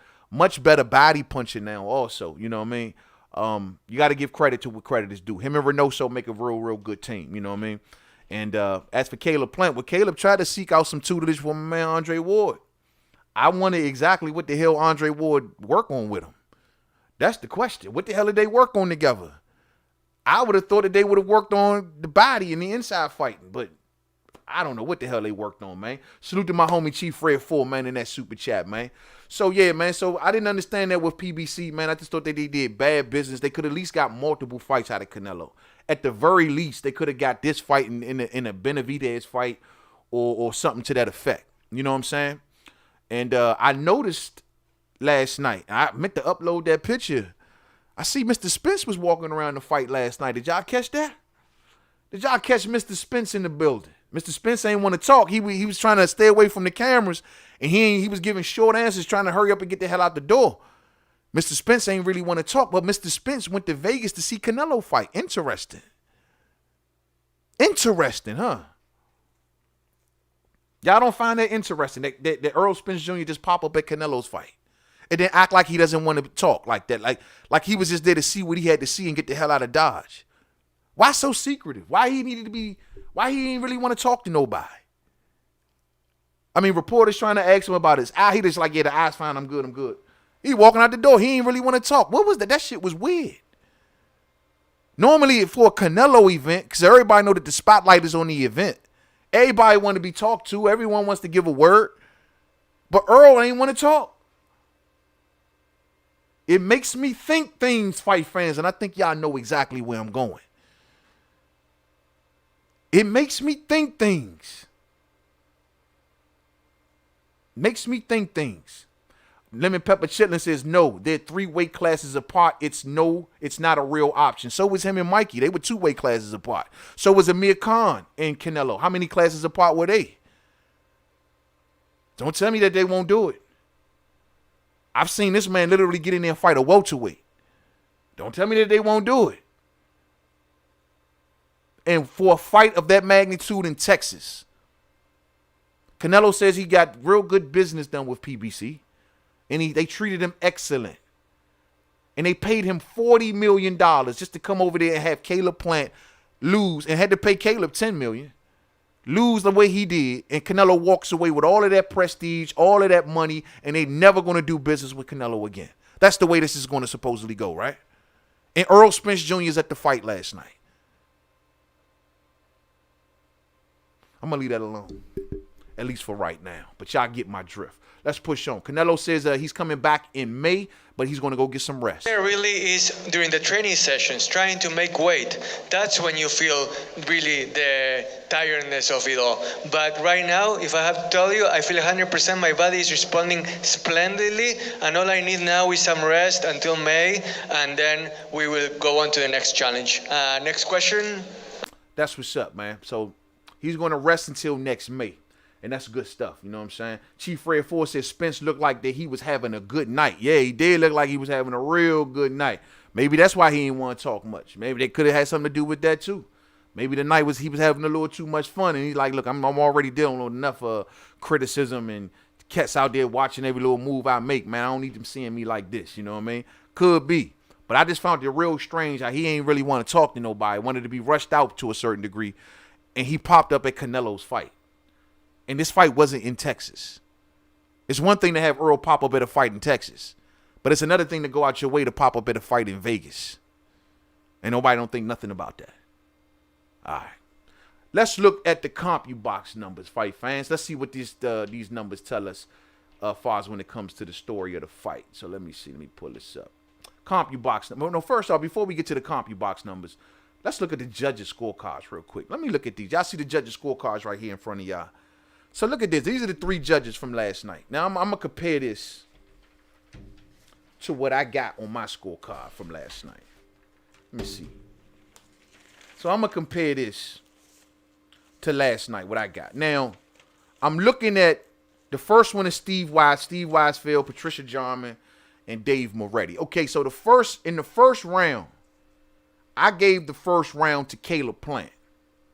All 3 judges gave the first round to Caleb Plant. Yep, all 3. All 3. Second round, I gave to Caleb Plant. Second round on Weisfeld's card, he gave to Canelo. Second round on Jarman's card, gave to Canelo. And second round on Moretti's card, gave to Canelo. What? Third round. First card, gave to Canelo. Second card, gave to Canelo. Third card gave to Canelo. So you mean to tell me out of all 3 judges, they gave out of the first 3 rounds, they gave 2 to Canelo and 1 to Caleb Plant. I thought Caleb Plant, those were his perhaps more convincing rounds that he won with the first 3. He was doing all of the jabbing and the moving. Canelo Aleverez was still kind of processing and trying to get his range and distance down. Just kind of coming forward. Wasn't really throwing much at this point in the fight. Yet 2 of the judges gave Canelo Aleverez 2 of the first 3. Now, I told y'all last night from rounds 4, 5, 6, and 7, the next 4 rounds, I gave all to Canelo Aleverez. So let's look on judge scorecard number 1, 4, 5, 6, 7, all to Canelo Aleverez.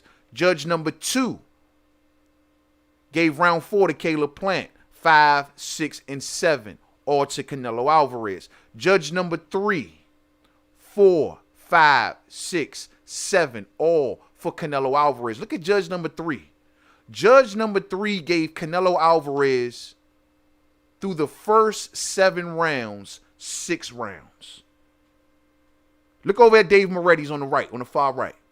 Dave Moretti gave Canelo 6 rounds out of the first 7. Now that's crazy. Now that's crazy. Now am I tripping? Now fight fans, I get it. You mean Canelo fans, I get it. Y'all think your man won. But did Canelo win 6 rounds out the first 7? What the hell was Dave Moretti watching? How do you give him the first 6 out of the first 7? Now, Patricia Jarman, out of the first 7, 1, 2, 3, 4, 5. Gave Canelo 5. That's still a stretch for me, but that's still more, I guess, believable than what the Moretti got. And as for Weisfeld, 1, 2, 3, 4, 5. Same thing. So Steve Weisfeld and Dave Moretti gave Canelo Alvarez 6 rounds out of the first 7. That's crazy. Hey, DJ Zion Love, what'd you say about that, Zion? I know Zion got a lot to say about that one, bro. Zion, what'd you say about that, man? 6 of the first 7 on 2 of the 3 judges' scorecards were all given to Canelo Alvarez. I thought Caleb Plant's best rounds were in the first 3. That is insane. As a matter of fact, hold on. Let's just look at Steve Weisfeld's card, the first card. Look at his card altogether. He literally only gave Caleb Plant 2 rounds. He gave Caleb Plant 2 rounds. Damn. So all of the jabbing and moving that Caleb Plant ain't get no love from Steven Weisfeld. He gave Plant 2 rounds. He gave him the 9th round and he gave him the 1st round. That was it.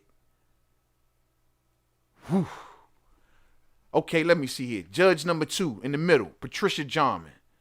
See, her card looks a little more kind of back and forth, kind of more fair. So she gave Canelo 1, 2, 3, 4, 5, 6 rounds. So she gave Canelo 6 rounds and she gave Plant 5. That's similar to what I had on my card. I had actually Plant up 6 and Canelo with 5 at the time of the stoppage. But she gave Canelo 6 and Plant 5. That's more, in my opinion, to be a bit more realistic. Now, the last judge, Dave Moretti. 1, 2, 3, 4, 5, 6 rounds, 7 rounds. So 7 rounds to 4 for Dave Moretti. 7 rounds to 4. That's even more, I guess, okay. Better than Steve's Weisfeld, though, but you gave Caleb Plant 2 rounds. So let me ask y'all this. Did Caleb Plant have to beat the judges last night? Y'all see that unofficial scorecard that they put up of Steve Farhood's during the fight? Steve Farhood literally gave Canelo like every freaking round. Gave Caleb Plant like 1 or 2 rounds. Man, now judges judge fights different, right? Different criteria for judging a fight. I would guess that the judges were mostly giving Canelo the benefit of the doubt for the aggressiveness, the pressure, and most importantly, perhaps for the hardest shots. Canelo definitely landed the hardest shots. They clearly wasn't rewarding Caleb Plant for none of the pity patting he was doing in the fight. And I just don't understand them first 3, though. I just thought that was like shoe-ins for Caleb Plant. You know what I'm saying? There was Zion. Zion say, wow, man. Plant was leaning on the ropes too much. Yeah, that was a terrible strategy from him. And like I told y'all last night, normally when Caleb Plant leans on the ropes, he does this thing where he steps in and he smothers. I mean, damn, bro. Plant did not have these judges looking out for him last night. They were rewarding Canelo more for the harder punches and more for the aggression. Damn. That's crazy. That's crazy. Let's look at the CompuBox stats real quick. Let's pull up the CompuBox. These are the CompuBox numbers for last night. Now, what do these numbers tell us? Let's see. Let's look at the jabs. You look at the jabs landed. Canelo literally through the first 3 rounds landed 1 jab. It's in that second row right there, fight fans. He landed 1 jab in 3 rounds, but on two of the 3 judges' scorecards, he won 2 of the first 3. But he literally landed 1 jab in 3 rounds.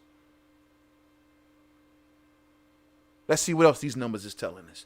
Power punches. So if he didn't win it with jabs in the first 3, my guess, they had to reward him for the power shots in the first 3. So power punches, as you can see here, Alvarez landed 5 power shots in round 1. Mostly all of the judges' scorecards had him losing that round. But as for 2 and 3, he landed 12 power shots in round 2, as a Kayla Plant who landed 11. And in round 3, he landed 9 power shots over Kayla Plant's 5 power shots. Not that much big far off of a difference. It ain't that big far off of a difference. So, yeah, they may have awarded him for the power shots in rounds 2 and 3. But Caleb in round 2 landed just 1 less power shot than Canelo. Let's look at rounds 4, 5, 6, and 7, where Canelo clearly dusted those rounds. And as you can notice with Kayla Plant in rounds 4, 5, 6, and 7, his jabs came down big time. His jabs dropped to 8 jabs in round 4, 9 and 5, 9 and 6, and 7 and 7.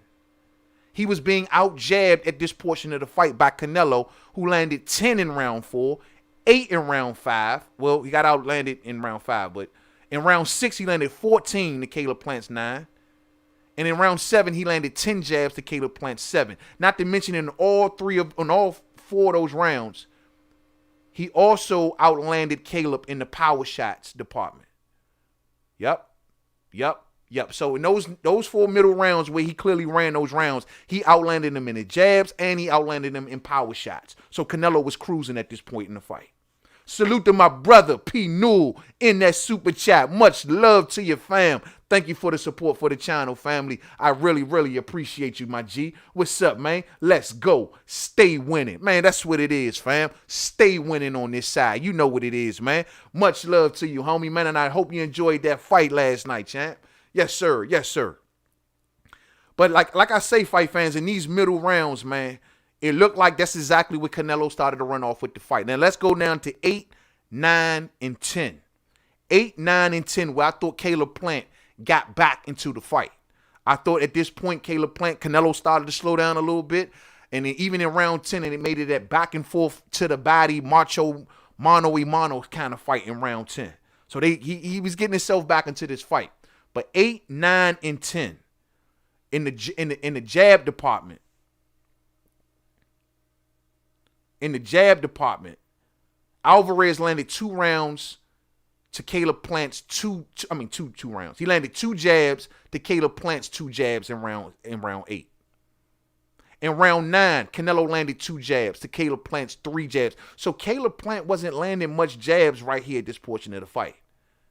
In round 10, Canelo landed 4 jabs. Caleb landed 7. Okay, so let's look down at the power shots. Let's go down 1 row.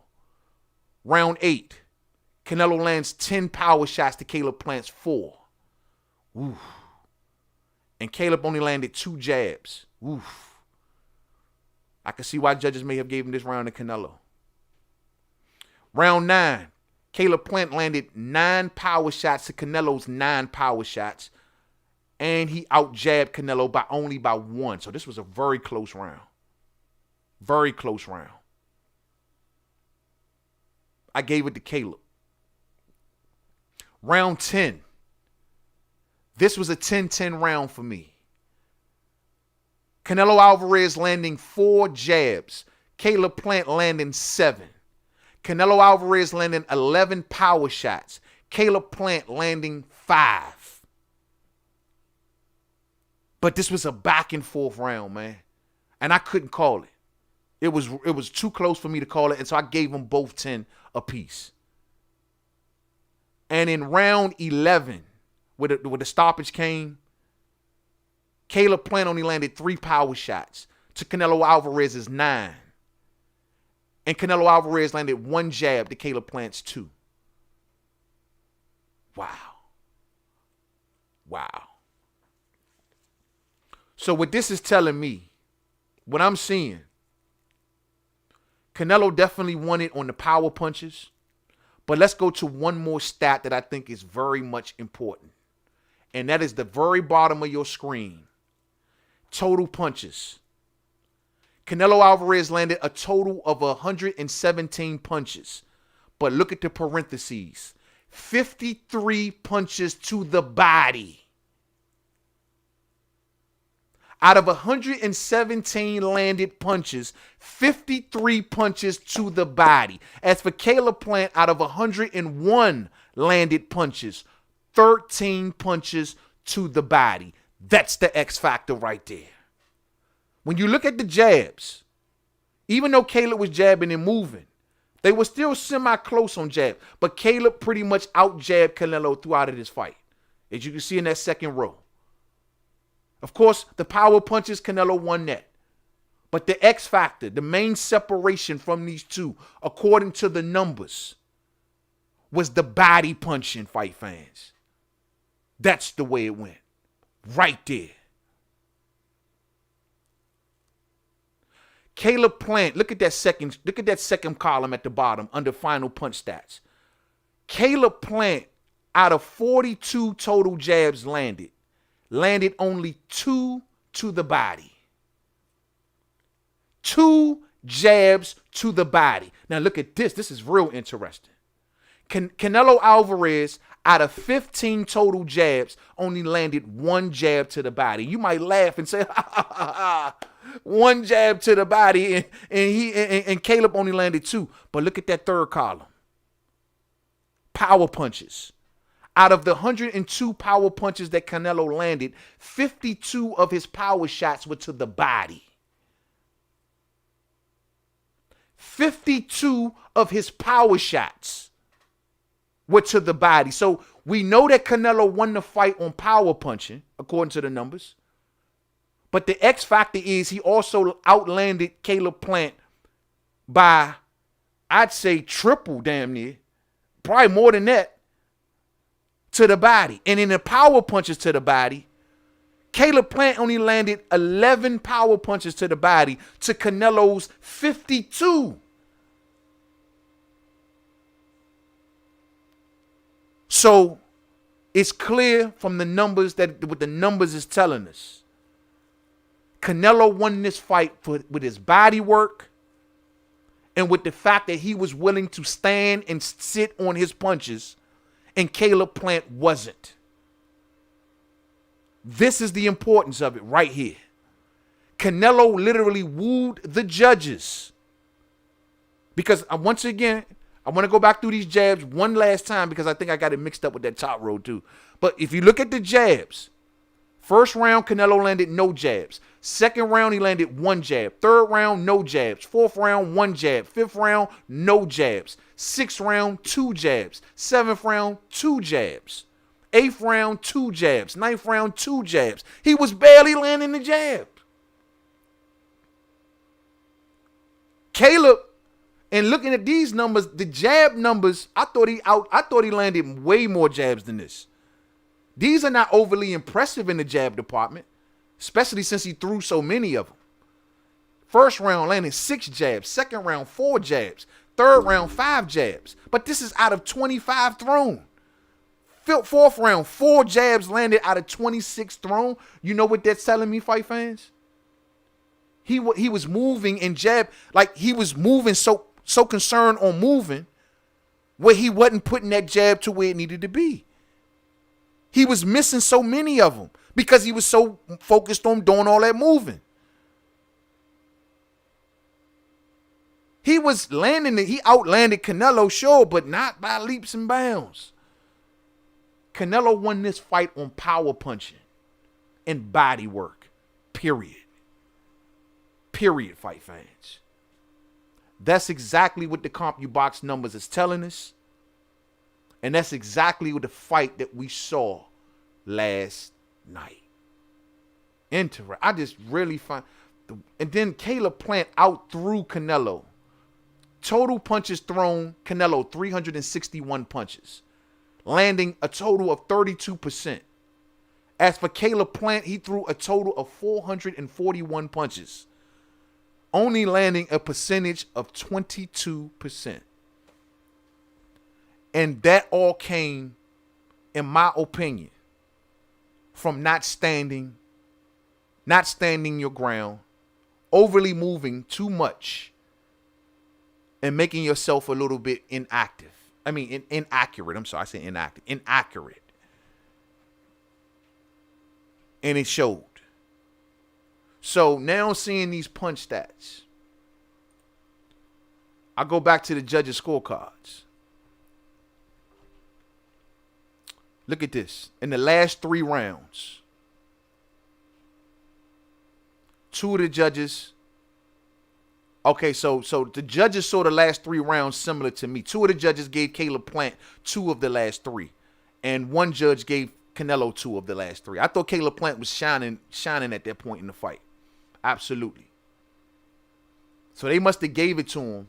And nobody gave this 10th round a 10-10 round. Nope. That was a close round. They could have went either way. Damn. That's what the numbers are telling us, fight fans. That's what the numbers are telling us. That's crazy. Plant was winning till he got knocked out. I had him up 6-5. I had him up 6-5 until the knockout. Hold on, one last check on something. I had him up 6-5. I had him up 6-5. Nope, none of the judges had him up. None of the judges had him up at that portion of the fight. Nope. Up at the stoppage. Nope. 98-92 on the first judge scorecard in round 10. Nope. 96-94 for the middle scorecard. So they didn't have Caleb up. And the third scorecard, 97-93 in the 10th round. So none of the judges, I repeat, none of the judges had Kayla Plant up at the time of the stoppage. Damn. None of them. And none of them gave Kayla Plant the first 3 rounds. Wow. Yeah, well, you know what they say about the judges and Canelo, right? It is what it is, fight fans. That's how the fight was won. So what happens in the future for these 2 fighters? Now, I want to say this. One good option for Kayla Plant is this guy right here, because we also seen Anthony Durrell fighting last night, right? He fought last night. And he's saying that, look, he wants a big fight. Of course, he's calling out Canelo Aleverez. And ain't nobody going to pay freaking Durrell no goddamn mind. You know what I'm saying? I caught a little bit of Durrell's post-fight press conference last night. And let's listen to Anthony Durrell real quick. Hopefully I can get Canelo, the big head honcho. I think everybody wants him. Everybody wants to dethrone him. Stand by. That's on the big. Yeah, I didn't even set his audio up all the way. Hold on one second. Hopefully I can get Canelo, the big head honcho. I think everybody wants him. Everybody wants to dethrone him. Hopefully I made a big enough statement to get him.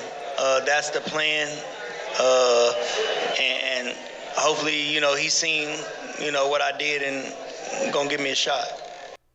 All right, we just pulled it up, but y'all probably caught it midway. Hold on one second. That's on the big knockout, the big win. If you don't get Canelo, what's plan B and C? Who else is on your radar? I'll retire. All right. Sorry about that, fight fans. I didn't unlock it. So now I'm going to let y'all listen to Andre Durrell.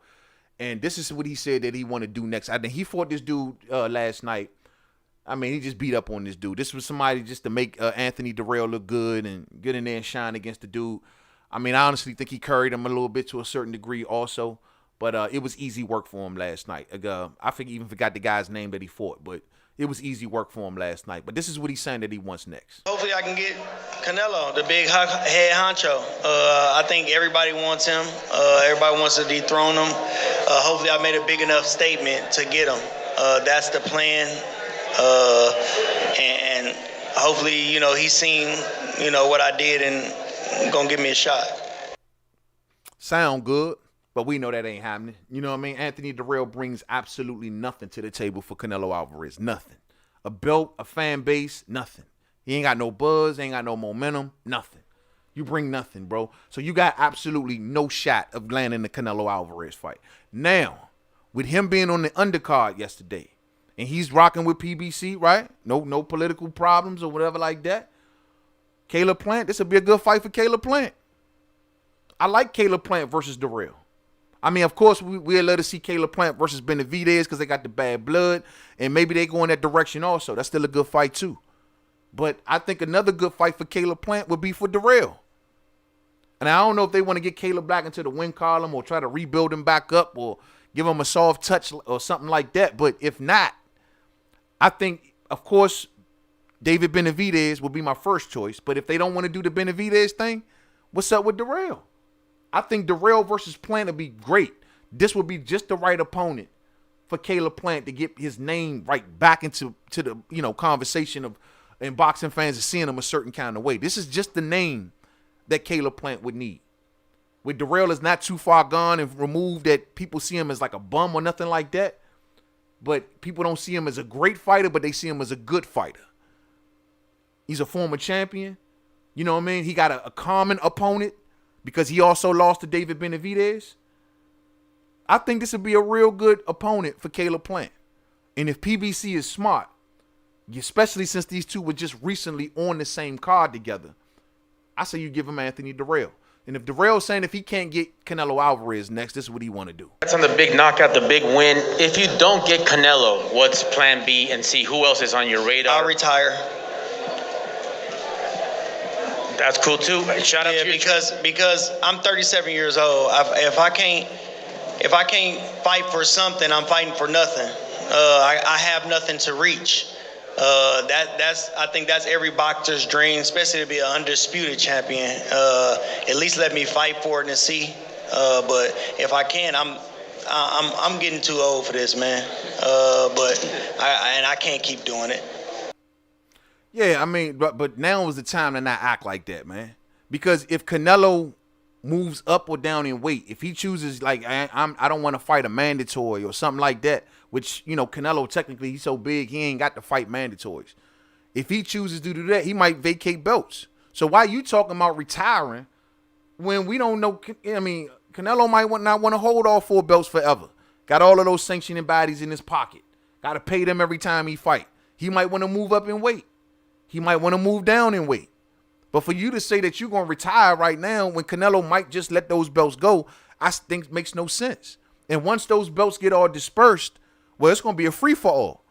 David Benavidez is going to hope to get the WBC back because he's going to be probably more than likely the WBC mandatory. I mean, all of these cats that's coming through the ring, they're going to hope to get a shot at those belts, and you can be one of them. You and Kayla Plant. So what the hell you talking about retiring for if you don't get a Canelo fight? Ain't nobody expecting for no Dirrell to get no damn Canelo fight. And no one wants to even see it. I don't want to see it. Canelo beats this dude. He'll break Dirrell little ass up. So I don't want to see that. But him versus Kayla Plant, now that's something I really wouldn't mind seeing. You know what I'm saying? That's something I really wouldn't mind seeing at all. So as for Kayla Plant, he still got many fights. He's 29 years old. They can either choose to rebuild him or choose to put him back in there with some fire. You know what I'm saying? Either way it goes, it's all very possible for Kayla Plant. And that's a good thing. You know what I'm saying? As for Canelo, I mean, I told y'all last night, I think the best route for Canelo Alvarez, more than likely, is going to be Gennady Golovkin. I think that after Gennady Golovkin fights Murata at the end of the year, and I think he's going to try to take that momentum and ride it all the way to Canelo Alvarez. And I think that only reason that Gennady Golovkin is even hanging around boxing is just for the Murata fight and for the Canelo fight, period. If those two don't happen, Triple G going to retire. He ain't going to take no chances against no young Jaime Munguia. None of that stuff ain't going to happen. So, and I think the only thing that makes sense right now is Gennady Golovkin. As for David Benavidez, that would be a big fight. I'd love to see the fight. I don't know if Canelo goes back over to PBC. I don't know if Eddie Hearn is not in his ear saying, don't go back over there to PBC. Lord knows that Eddie Hearn wants Canelo back over to the zone and Matchroom as soon as possible. So I don't know how easy that is to get done. As far as David Benavidez, now, like I'm going to go back to this, like I went at the beginning. Earl Spence Jr. walking around Canelo's event. Would Canelo, given that the opponents now, the lists of available opponents or possible opponents might be shortening up, would Canelo, instead of taking the threat of an Andrade or a Charlo or a Bivol or a Beterbiev, would he sit back and say, I don't need that? I'll go after either Earl or maybe even a Crawford. Who knows? We meet up at a catch weight, at a Canelo weight. We meet up at 155. We meet up at 157. He met Khan at 155, right? So we meet at 57, 58. I don't know if Canelo can get down that low no more. I mean, I'd be surprised if he do, but would he do something like that? He says Canelo's plans for the future. He says he's going home. He says he's going to meet back with his team in January. And then they're going to sit down and perhaps talk about what lies ahead for the future. But he is looking to return back to fighting in May. That gives him a lot of time to see how boxing is going to move and who emerges from what. A lot of people are talking up Beterbiev and saying that that'll be a good fight. We'll see. I think Beterbiev just got to get his name up. He got to give us a win, a credible win. He has to give us a name. And so we can all stop believing folklore around this junk. Like, I want to see it. I need to put him in there with somebody. Give him Zerto. Put him in there with Zerto or something. And let me see that Beterbiev is as good as everyone says. As of right now, I just don't know. There's a lot of, I just don't know. I believe in Bivol. I believe in Bivol. And I will say this also. If Canelo Alvarez even thinks, like, you know what, if he takes the same attitude that he got at 68 up to 75, I'm going to fight all the champions and try to run the tables. Slim, I would have so much respect for Canelo Alvarez.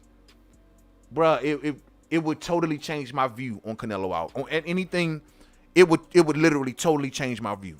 It would totally change my view. He went after them champions at 75. It'd blow me away. Then I mean, we're talking about the greatest fighter in Mexican history. We're talking about one of the greatest fighters of all time. He does something like that. That would be, and you got to wonder, like, because Canelo does look for challenges. He says, at least he says, he looks for challenges. He looks for the next best challenge. The next best challenge sits up at 75, more than likely. Because I don't know if he goes down in weight to challenge an Andrade or a Charlo, unless he stays at 68 and tells Andrade and Charlo to move on up and meet me up here. I'm already up here. Y'all come on up here and meet me up here. First fight at 68, we fighting. Is that possible? I say yes. Because Canelo has a sort of edge for himself. He's already there. I don't know. I think the chances of Benavidez are slim to none.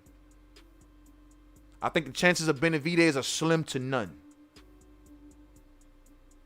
I think we're talking about Gennady Golovkin. And if not Gennady Golovkin, I honestly think maybe Bivol or Beterbiev. Maybe. But I don't see him pulling up Andrade and Charlo. I don't think that's going to happen. I just think we're going to lose that, man. You know what I'm saying? I hope not, but I think we're going to lose that. Canelo will retire Darrell. Yeah, I think so too. Easy work. Easy work. You know what I'm saying? Easy work. DJ Zion Love says that was the key. It must was when we was talking about the numbers. Yeah. Plant got bodied. Absolutely. Body shots won that fight for him. You know what I mean? Body shots. Body shots. Facts. If Canelo goes undisputed at 75, we're talking an all-time conversation. 100%. Without a doubt. We're talking an all-time conversation. We're talking about every legend that ever had any doubt or had a sideways smile at Canelo Alvarez. We're talking about every legend. Anyone who had anything to say won't have to say, can't say nothing. They have to bow down in that man's presence. He'll put them all to shame. Every single one. Every single one. Even Julio Cesar Chavez Sr. We going all the way up to Salvador Sanchez with that. Like he putting them all to shame. Barrera, Morales, all of y'all. Put to shame. Canelo will become the Don of Mexican boxing. And just the all-time great in general. I love to see it. We've witnessed history before. We might can witness it again. What else does he got? What else is there to do? He's made all of the money in the world, fight fans. And that's another thing that I gotta honestly take a second out to say I respect about Canelo. One thing about Canelo, he did not let the silk sheets theory get to him. We know, hey, Slim, Canelo done made a gazillion dollars. He's made he has well over $100 million in the bank.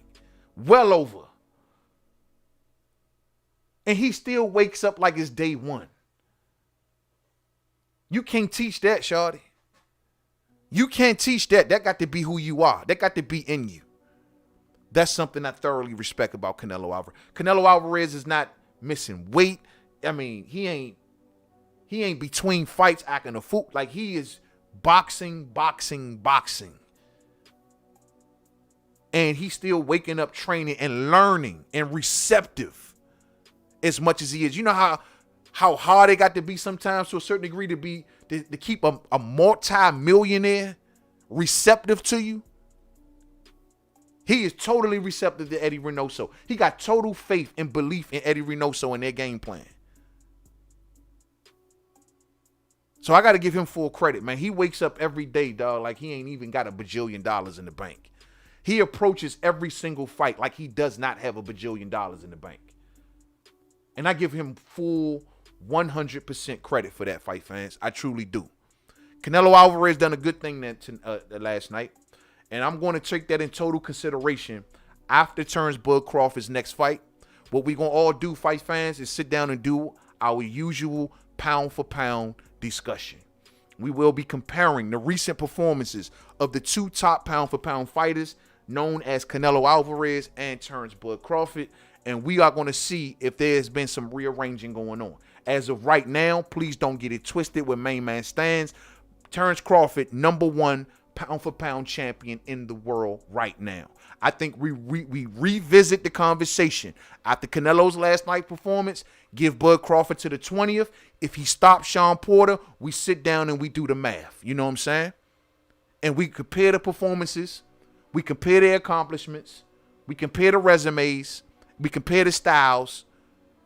And everything that comes with the pound-for-pound discussion. And we put it all on the table.